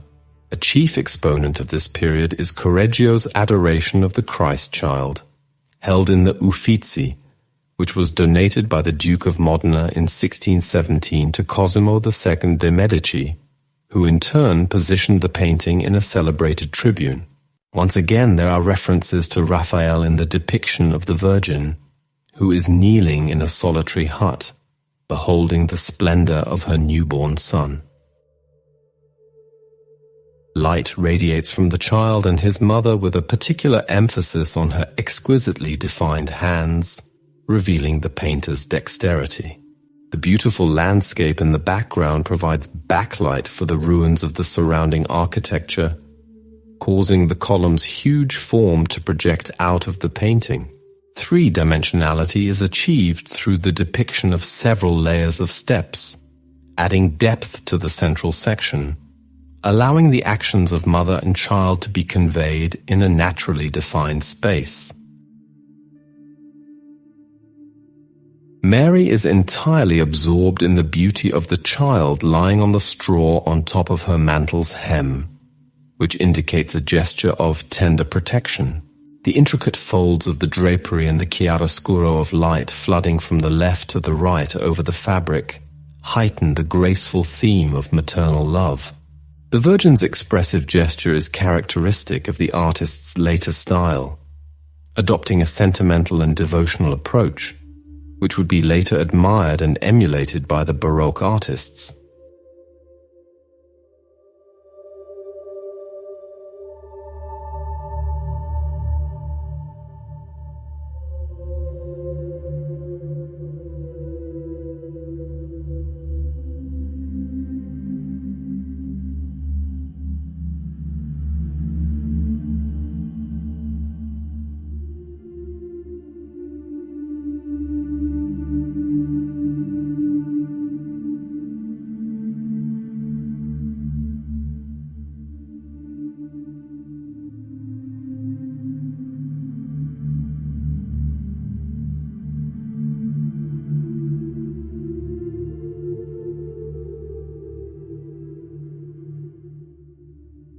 Among his most notable works, Mystic Marriage of St. Catherine is a theme he explored with particular depth, producing two important versions, one now held in the Capodimonte Museum in Naples and another in the Louvre Museum in Paris. Each version offers a different approach and narrative, reflecting Correggio's artistic style and theological vision. The Mystic Marriage of St. Catherine in Naples, painted around the mid-16th century, delicately blends the sacred and the human elements. In this work, St. Catherine, one of the most famous female saints in Christianity, is depicted kneeling with her right hand extended toward the infant Jesus, who is offering her a ring. The Virgin Mary, gazing lovingly at St. Catherine, stands beside her, acting as a witness to this divine marriage. The composition of the painting is constructed in a stable triangular form, with the central figures arranged harmoniously to create a sense of balance and holiness. St. Catherine's posture, kneeling with reverence and solemnity, reflects her obedience and deep respect for Christ. The light and color in the painting are crucial elements. Correggio uses soft lighting to highlight the central figures, while the background, muted in tone, draws focus to the main action, the mystical marriage between St. Catherine and Jesus. The emotions expressed by the figures in this painting convey stillness and solemnity. St. Catherine symbolizes obedience and devotion, while the infant Jesus, though only a child, carries a profound spiritual significance that transcends age and physical form. This scene is not just a physical marriage, but also a spiritual connection between Christ and his followers, especially the saints.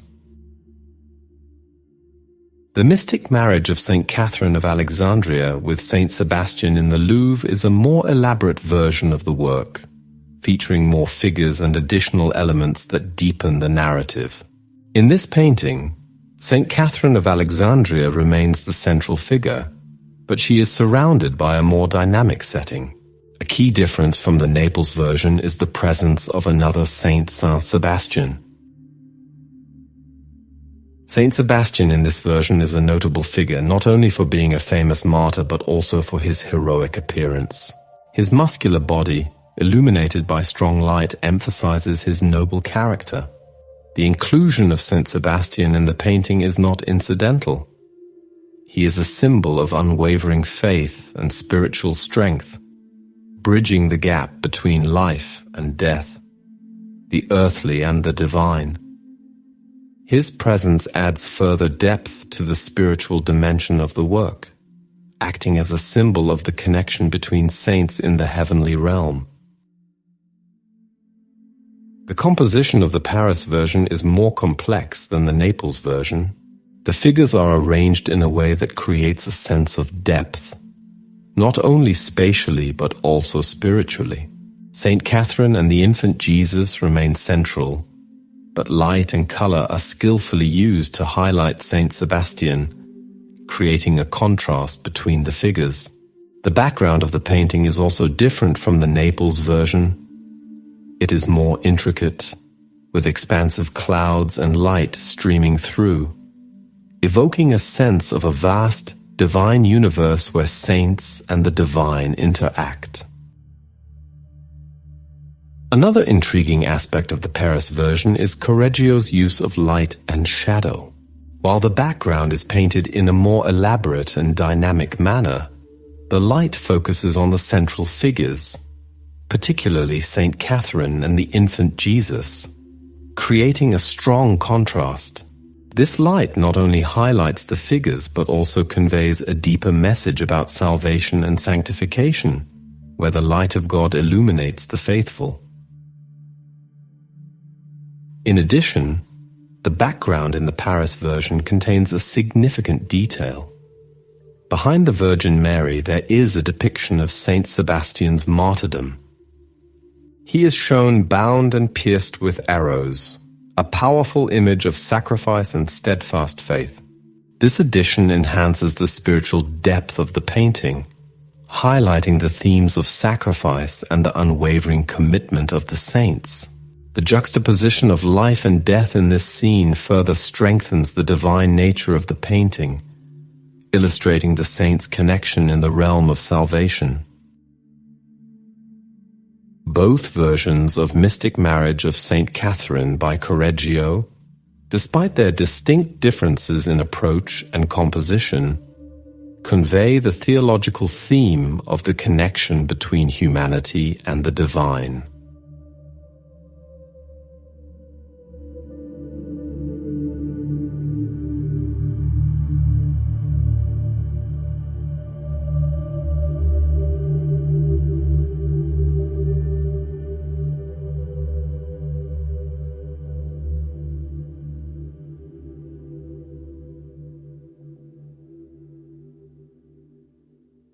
This admirable altarpiece, called Il Giorno, by analogy with the Dresden Night, was conceived by Correggio in 1523 for Donna Briseide Colla, married to Bergonzi, who in 1528 assigned it to her own chapel in the church of Sant'Antonio in Parma.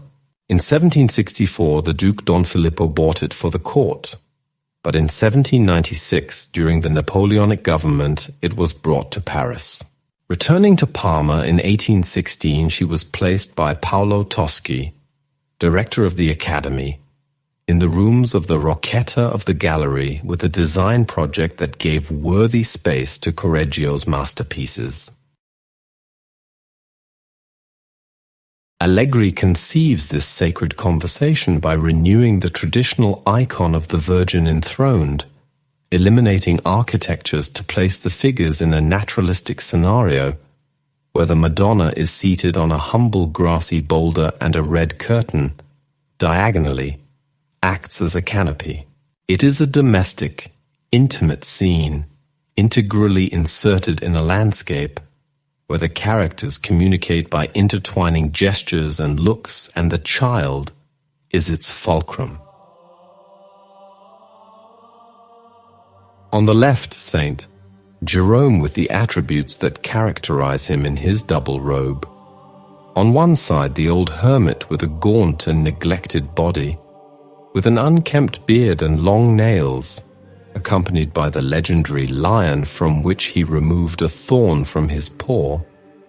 From the another is the father of the church with the scroll and the volume, which allude to the Vulgate, the Bible that he had commented by translating the original Hebrew texts into Latin.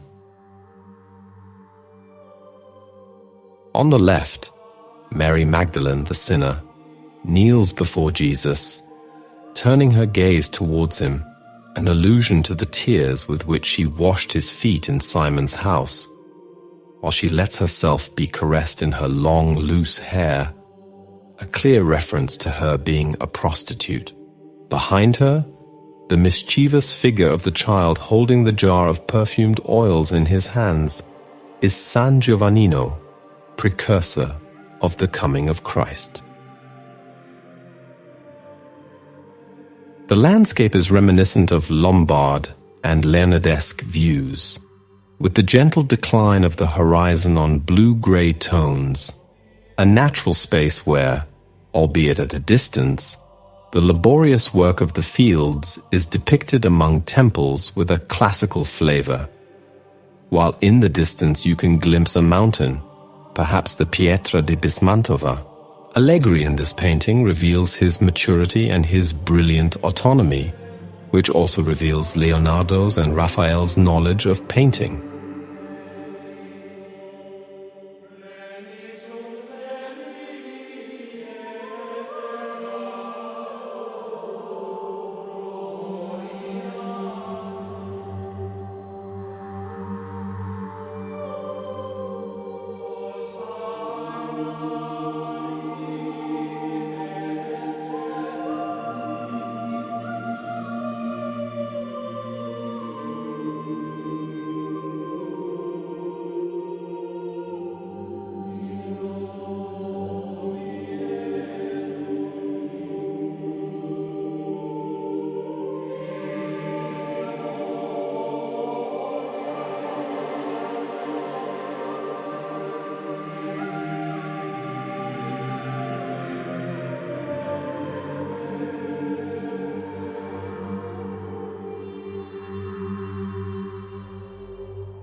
The majority of Correggio's later works fall into three categories, and scarcely any are catalogued with certain dates. The great religious altarpieces, several small paintings for private devotion, and a series of mythological works noted for their lyrically sensuous character. In these latter paintings, Correggio is preoccupied with the sensual beauty of paint texture, achieving remarkable effects in his application. The sensuous theme is enhanced by the quality of paint, which has been lightly applied to the canvases. From the erotic to the playful, these mythological paintings would comprise some of the artist's most beloved creations. A noteworthy exponent is Venus with Mercury and Cupid, also known as the School of Love, completed circa 1525. A classical subject rarely painted, it portrays the messenger god Mercury to the right, acting as schoolmaster to the young Cupid, while the child's mother Venus to the left attends the lesson. The scene takes place in a forest clearing as Mercury looks down with tenderness at Cupid.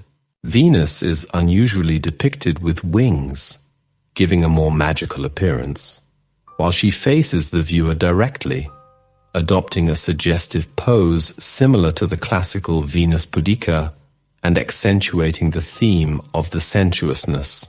The scene is handled with the artist's characteristic use of naturalism and tenderness, largely indebted to the technique of Leonardo in its softness of modeling. Nonetheless, Correggio has developed his own confidence and freedom in the handling of the paint. The luscious skin tones of the three figures, bathed in delicious chiaroscuro, breathe life into the flesh emerging from the darkness of the landscape. A preparatory sketch for the canvas survives in the British Museum, and it is believed that Venus and Cupid with a satyr, housed in the Louvre, was produced as the pendant for Venus with Mercury and Cupid. Art scholars have suggested that it was commissioned by Nicola Maffei, circa 1487-1536, an Italian ambassador, who held important positions for the Gonzaga court. A passionate collector of antiquities, Maffei was a friend of writers and artists attending the Mantuan court, including Baldassare Castiglione, author of Il Corteggiano. In 1530, he commissioned from Titian the altarpiece, The Supper of Emmaus. The early fame of Maffei's The School of Love is attested by a copy made by Girolamo Mazzola Bedoli. The painting has undergone an eventful history. The first written reference to Venus with Mercury and Cupid is in 1627, when it entered the Gonzaga collection in Mantua. In circa 1628 it was acquired from the Gonzagas by Charles the Far, as it is recorded as being in Whitehall Palace in 1639. At the notorious sale of the King's art collection, following his execution, the canvas was valued at $800 and sold on 23 October 1651 to Thomas Bagley, a glazier in the royal household. It was purchased 2 years later by the Spanish ambassador Alonso de Cardenas for 1,600 escudos, 400. Alonso was acting as the agent for Luis de Haro, who had planned to present the famous canvas to Philip IV of Spain. However, when it arrived in Madrid, the artist Diego Velázquez challenged its attribution to Correggio, and so Luis decided to keep it for himself. The Duke of Alba's family retained the painting until 1802, when the Duchy of Alba was inherited from the Duchess by the 7th Duke of Berwick and Lyria. Her relations entered litigation against the Duke, in the course of which Charles IV of Spain ordered that the canvas should be sold to Manuel de Godoy. This new owner was arrested 6 years later, and the painting was confiscated along with the rest of his goods by Joachim Murat, who took it with him to Naples.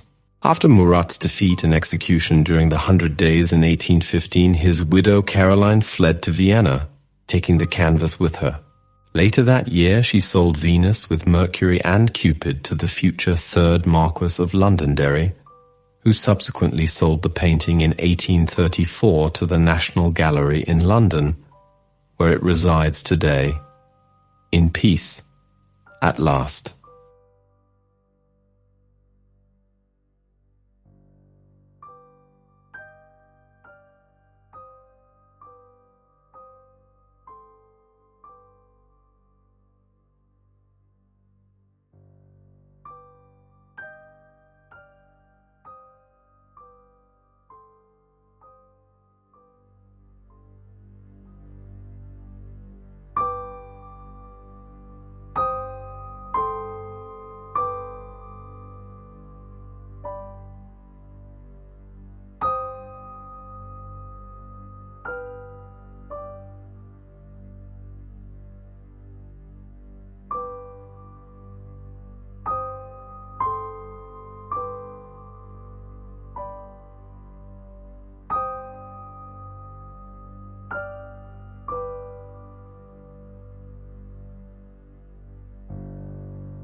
Many of Correggio's later altarpieces became so well known that they acquired nicknames.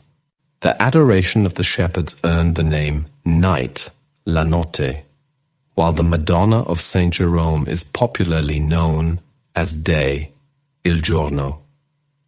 The late altarpieces are generally characterized by their intimate and domestic approach, sustained by idealized figures.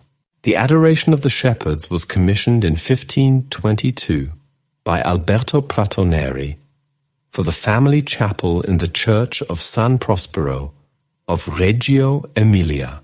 Completed at the end of the decade, it was placed in the chapel and its fame was quick to spread over Italy and abroad. The scene is inspired by several works by Titian, which have been interpreted by Correggio as a scene à la chandelle of the candle, an effect produced by the artist's masterful use of chiaroscuro. Christ is held in the center of the composition in the loving arms of the Virgin. The child emanates a radiant pool of light, and the rest of the image seems to pivot around this intense focal point. A spellbound group of shepherds on the left conjures an ambience of enchantment and wonder. A band of angelic youths hover over the scene, pointing and laughing, emphasizing an atmosphere of celebration. To the right, in the gloomy shadows, is the solitary form of Joseph, providing a somber counterbalance to the otherwise festive mood. Tradition holds that in spite of the large number of jovial figures painted by Correggio, the artist was of a sour and melancholic character. Perhaps Saint Joseph is included in this manner as a signature note to the artist's true temperament. The Adoration of the Shepherds would go on to fuel the Lombard interest in illusionistic effects, providing an important model for such painters as Camillo Procaccini, Luca Cambiasi, Guido Reni, and Domenichino, and even later Barocci and Maratta. Its provenance, however, is tainted by its transfer of ownership in the 17th century. In what was deemed by some as a minor sacrilege, the altarpiece was appropriated by Duke Francesco Ferfadeste in 1640 and taken to his private gallery, from whence it entered Dresden in 1746, eventually forming part of the impressive Gemäldegalerie Alte Meister. When it entered the collection, the gallery inspector proudly noted that it would be called the famous night throughout Europe.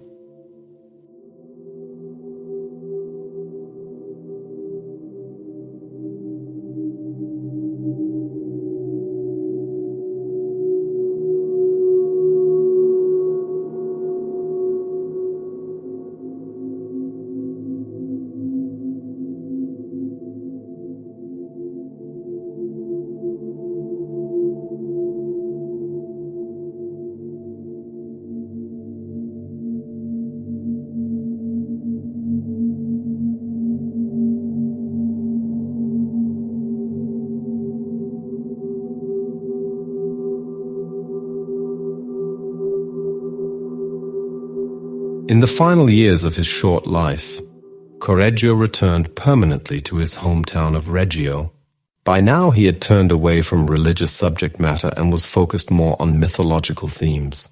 Correggio conceived of his famous series of the Loves of Jupiter, as described in Ovid's Metamorphoses, as a commission from Frederick the Great, who wished to decorate his private Ovid room. However, the works were gifted to the visiting Roman Emperor Charles V. The series included Leda and the Swan, which was, according to classics professor Herica Valladares, the most sophisticated and sensuous of all Correggio's works.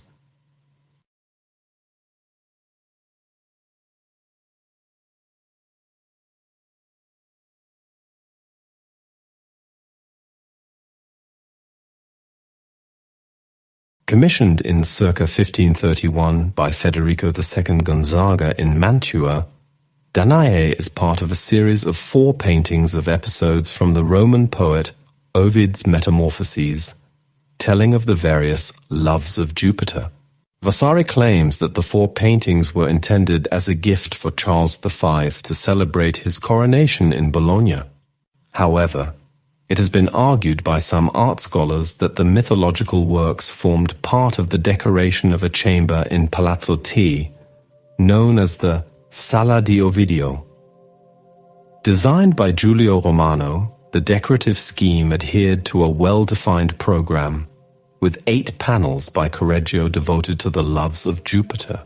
A dominant source of inspiration throughout Baroque art, Ovid's Metamorphoses has also been identified for its connection to the reworking of Plotinus's philosophy proposed by Marsilio Ficino, which drew great interest in the courts of 16th century Italy.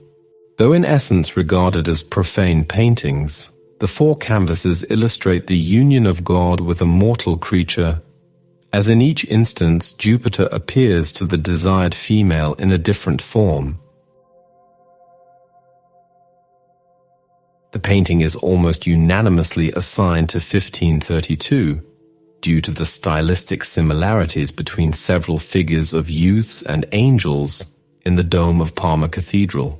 The artist sets the scene in an interior draped with rich and intricately folded garments, accompanied by a window revealing an idealized landscape.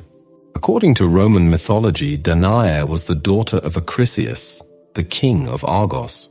The beautiful maiden had been hidden in a tower with bronze doors by the king, since it had been prophesied that she would give birth to a son that would be the cause of her father's own death. However, Jupiter visits Danae in the form of a shower of gold falling from a cloud, resulting with the birth of the great hero Perseus. Correggio illustrates the pivotal moment of the tale as the maiden reclines seductively on the bed, in a posture inspired by several Titian paintings. The attending god Cupid, symbolizing divine desire, serves as an assistant to Jupiter, helping to pull away the sheet from the maiden's body, urging the god to take her. Her demurring smile confirms the erotic nature of the image, as the translucent shower of gold descends to her willing body. Beside the bottom of the classically portrayed bed, 2 cupids, one wingless, represent a contrast between sacred and profane love. Heads bowed down, they engrave a tablet with an arrow, signaling a tale of love. Though clearly erotic in nature, Correggio's handling of the scene maintains a strict purity of style, which could never be judged as vulgar or pornographic. The composition would have a lasting influence on the course of Baroque art, providing a prelude of sorts to Canova's celebrated sculptures, amongst many other examples. In 1584, the painter Giovanni Paolo Lomazzo records seeing Correggio's Danae in Milan as part of the sculptor Leone Leoni's collection. His son Pompeo Leone sold the canvas to Emperor Rudolph II, 1601-1603. Later, along with Correggio's Leda and the Swan, it was brought from Prague to Stockholm by King Gustavus Adolphus of Sweden as part of his war booty. Following his abdication, his daughter Christina brought the painting with her to Rome. After her death, it was inherited by Cardinal Decio Azzolino, being subsequently owned by Livio Odescalchi, Duke of Bracciano, then by the French regent Philippe II of Orléans. In 1792, along with the majority of the Orléans family collection, Danae was sold to England, where it was owned by the Duke of Bridgewater and Henry Hope, until, in 1827, it was acquired in Paris by Prince Camillo Borghese for his Roman collection.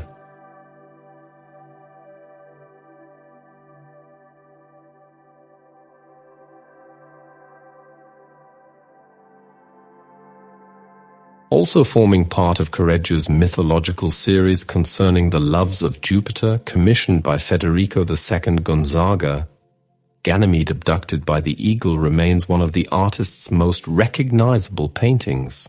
As Jupiter was a mythical ancestor of the Gonzaga family, he was understandably an apposite choice of subject. And according to surviving reports of Federico's amorous exploits, his antics were in keeping with those of the fabled deity. A popular tale of mythology found in Ovid as well as numerous other ancient writers involves the boy Ganymede, the son of Tros, who gave his name to Troy. The legend tells how Ganymede is the most beautiful of mortal youths and that Jupiter chooses him as his cupbearer. He achieves this by taking on the form of an eagle and seizing the youth while he tends his sheep. Jupiter spirits him away from his sheepdog and his earthly games. The story of Ganymede's abduction has been analyzed over the centuries as an allegorical interpretation of Saint John the Evangelist, which subject Correggio had painted several times in the church of the same name. Other commentators have also identified how the tale concerns themes of the flight of the intellect, liberated from earthly desires, toward the heaven of contemplation.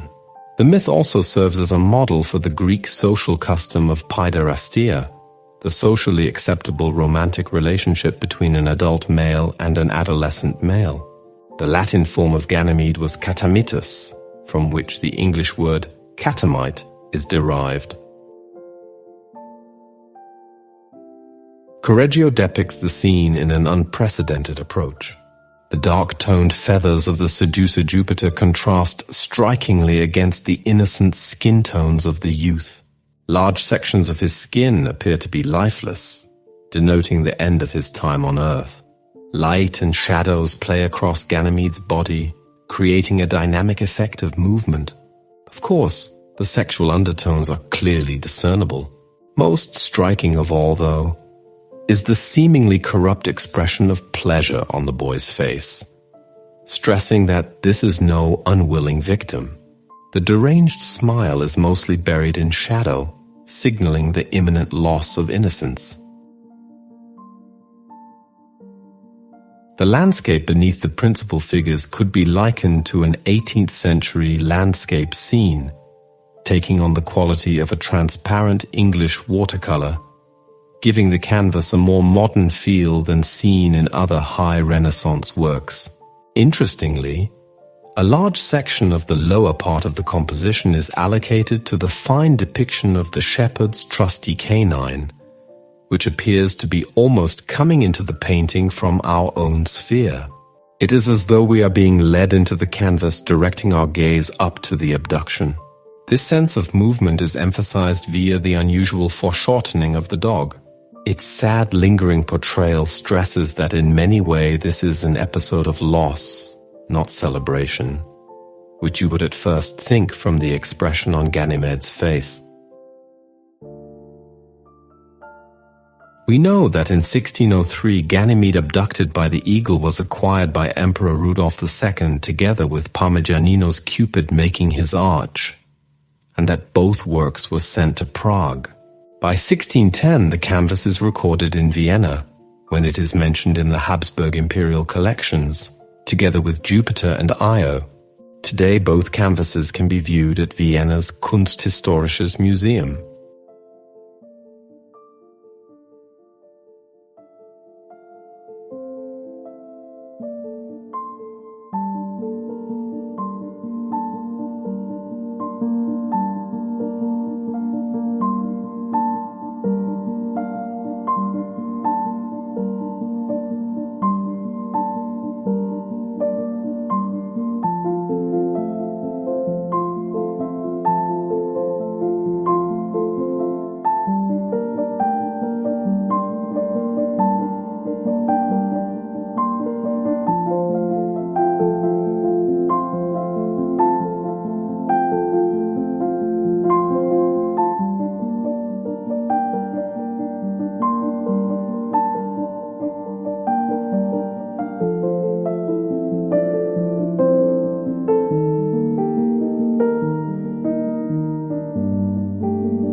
Housed in the Kunsthistorisches Museum of Vienna with the previous plate, Jupiter and Io is yet another canvas from the series of the Loves of Jupiter.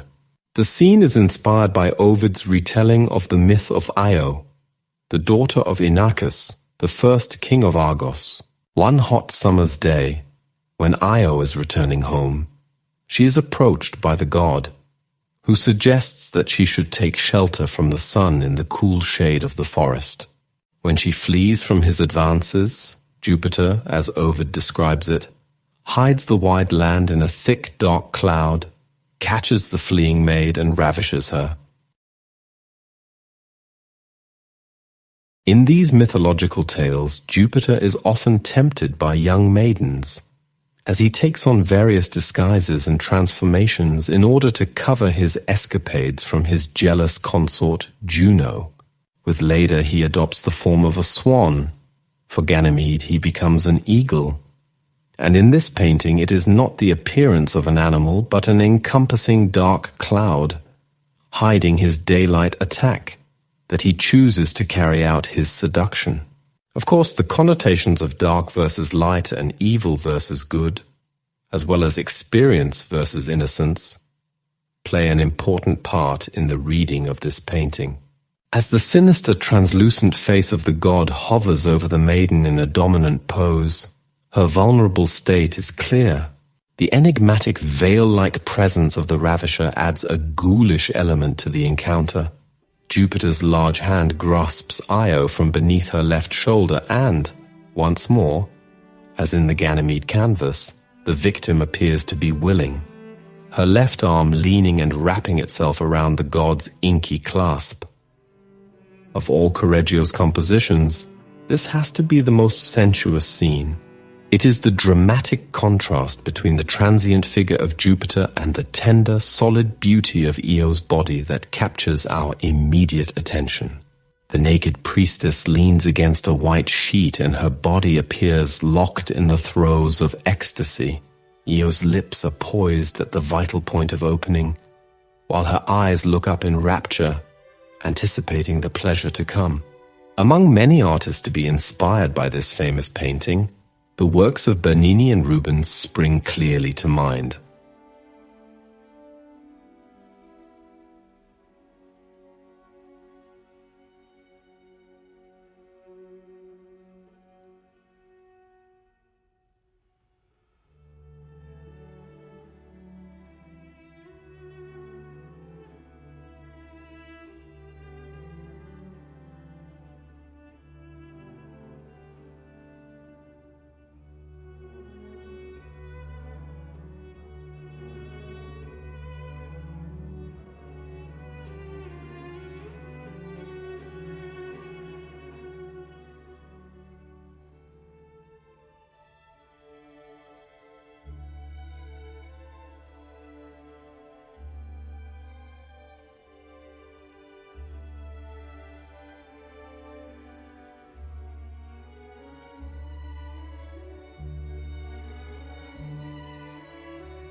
The Ovidian myth of Leda and the Swan was painted by Correggio as part of his series on the love affairs of Jupiter, also for the Duke of Mantua. The myth tells that Jupiter took the form of a swan to seduce Leda on the banks of the river Eurota.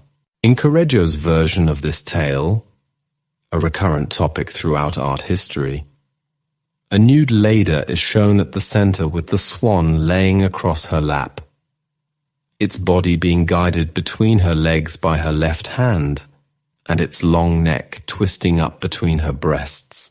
In addition to this moment of lovemaking, Correggio presents simultaneously the pairs meeting on the lower right-hand side, as well as a third moment at the upper right-hand corner. The swan's departure as leader dresses with the assistance of her handmaiden. On the left-hand side of the image, Correggio balances the scene by depicting Cupid with his bow and two putti with flutes. This painting shows the influence of Michelangelo, whose treatment of the same subject matter demonstrated a similar sensual eroticism. Biographer Giorgio Vasari remarked that in this and other works the artist painted hair in detail, not in the precise manner used by the masters before him, which was constrained, sharp, and dry, but soft and feathery with each single hair visible. Such was his facility in making them. And they seemed like gold and more beautiful than real hair, which is surpassed by that which he painted. Vasari also praised Correggio's talent in painting the skin of Leda and others, writing that, so soft in coloring, with the shadows of the flesh so well wrought, that they appeared to be not colors, but flesh.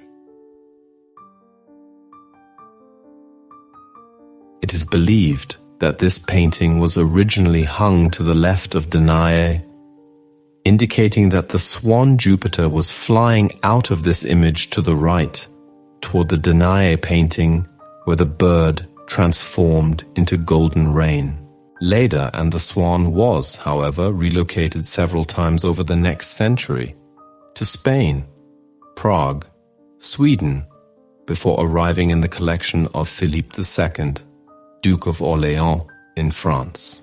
However, Philippe's fervently pious son Louis found the work to be so depraved he attacked it with a knife, damaging Leda's face. The work was eventually restored in the 18th century. However, in the process of the restoration, Leda's lustful expression was subdued and presented as more chaste. However, it is still clear from the composition, as well as the satisfied look on the face of Leda as she watches the swan depart, that Correggio intended to present this encounter as a seduction rather than a violation. In 1939, the Austrian painter Paul Matthias Padua produced his own interpretation of the painting, Leda mit dem Schwan, which was bought by Adolf Hitler for 5,000 Reichsmarks for his second bedroom.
Towards the end of his life, Correggio produced a pair of panels in tempera portraying the allegory of vice and the allegory of virtue.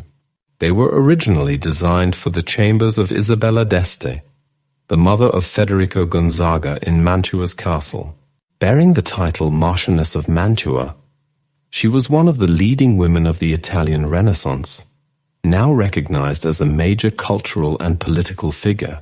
She served as the regent of Mantua during the absence of her husband Francesco II Gonzaga and the minority of her son Federico, Duke of Mantua, a patron of the arts as well as a leader of fashion, Isabella's innovative style of dressing was imitated by women throughout Italy and at the French court.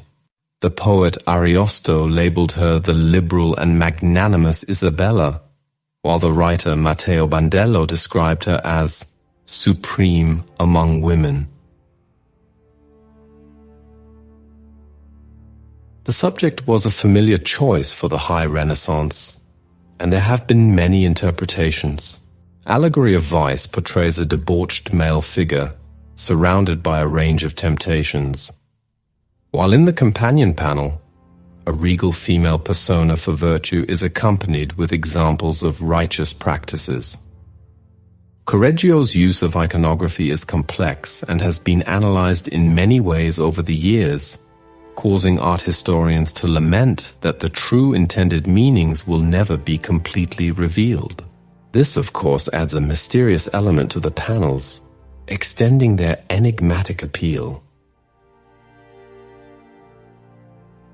Influenced by the Laocoon, as is Correggio's treatment of Saint Roch in his San Sebastiano Madonna and Four Saints, the central male figure is sometimes identified as a personification of vice, but sometimes as Silenus, possibly from Virgil's Eclogue 6, where a sleeping Silenus is tied up by the shepherds Chromi and Marsilio and forced to sing by them, and the nymph Igle, or Vulcan.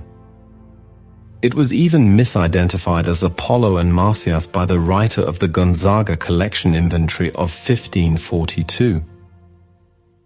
This misunderstanding may have contributed to an Apollo and Marsyas, actually by the studio or circle of Bronzino, being historically misattributed to Correggio.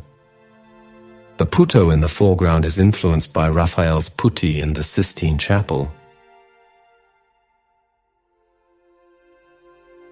Two preparatory studies survive for the Allegory of Virtue, as well as a near-complete oil sketch, suggesting that it was produced first, and that Correggio felt more confident after finishing the challenging depiction of virtue. Typical interpretations identify the central woman as the Roman goddess of wisdom and war, Minerva, holding a reed lance and a plumed helmet.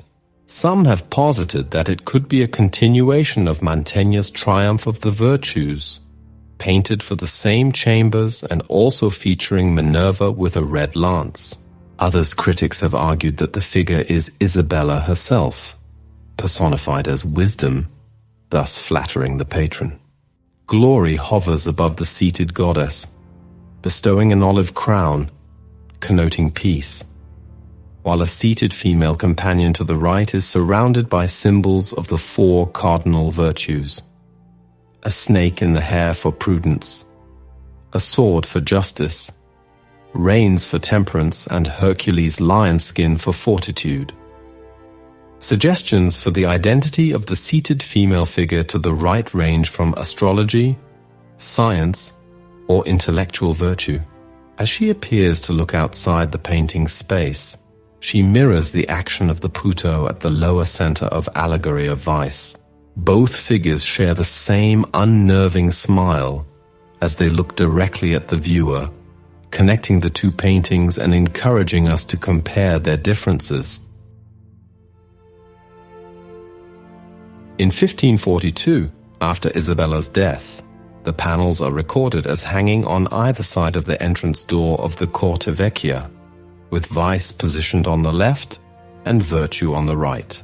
After the contents of Isabella d'Este's chambers were dispersed, Allegory of Virtue and Mantegna's Triumph of the Virtues were given to Cardinal Richelieu in circa 1627, who moved them to Paris.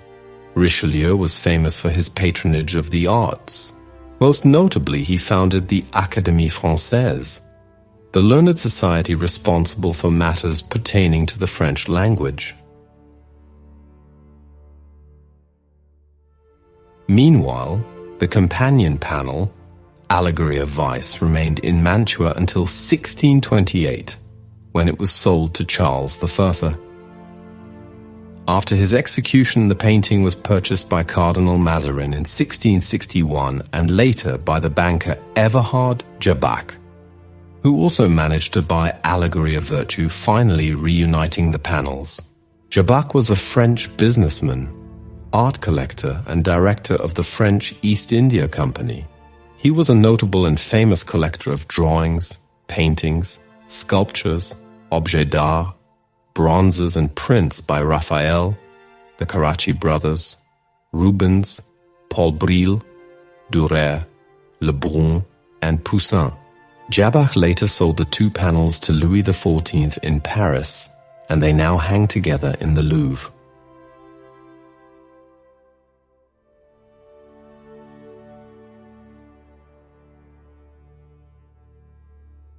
Our best understanding of Correggio, the man, comes from the account of his life by Vasari, who described an artist whose low self-esteem belied the wonderful quality of his oeuvre. Vasari described Correggio as very timid by nature and very melancholy in his practice of art. He was, in truth, a person who had no opinion of himself, who contented with little and yet lived like an excellent Christian. Correggio passed away on March 5, 1534, although the tale of the circumstances of his death should perhaps be treated with a degree of skepticism. The story goes that the frugal artist had completed a commission in Parma for which he was paid in copper coins totaling 60 scudi, which was not an insignificant weight to carry by hand. To save on travel costs, Correggio opted to walk the 37 kilometers from Parma to his home in Reggio. An exhausted Correggio stopped in the blazing sun to drink water from a stream into which the artist then collapsed and drowned. What is certain is that he was buried one day after his death at his local church of San Francesco.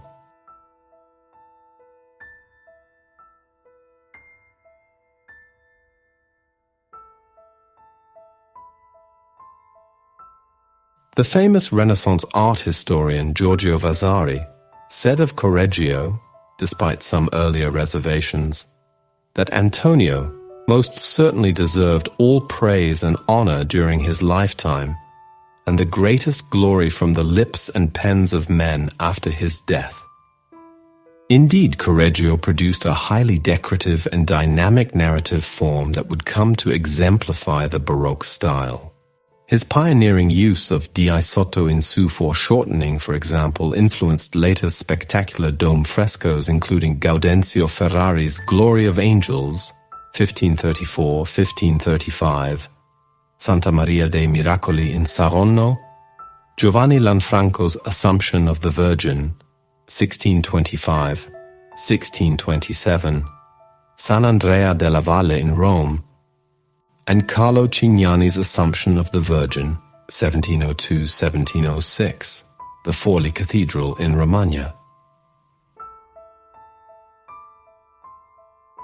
Waterhouse wrote, although his influence can be detected in later Parmese painting, especially in the Mannerist style of Parmigianino, Correggio had many imitators, but no direct pupils who deserve mention.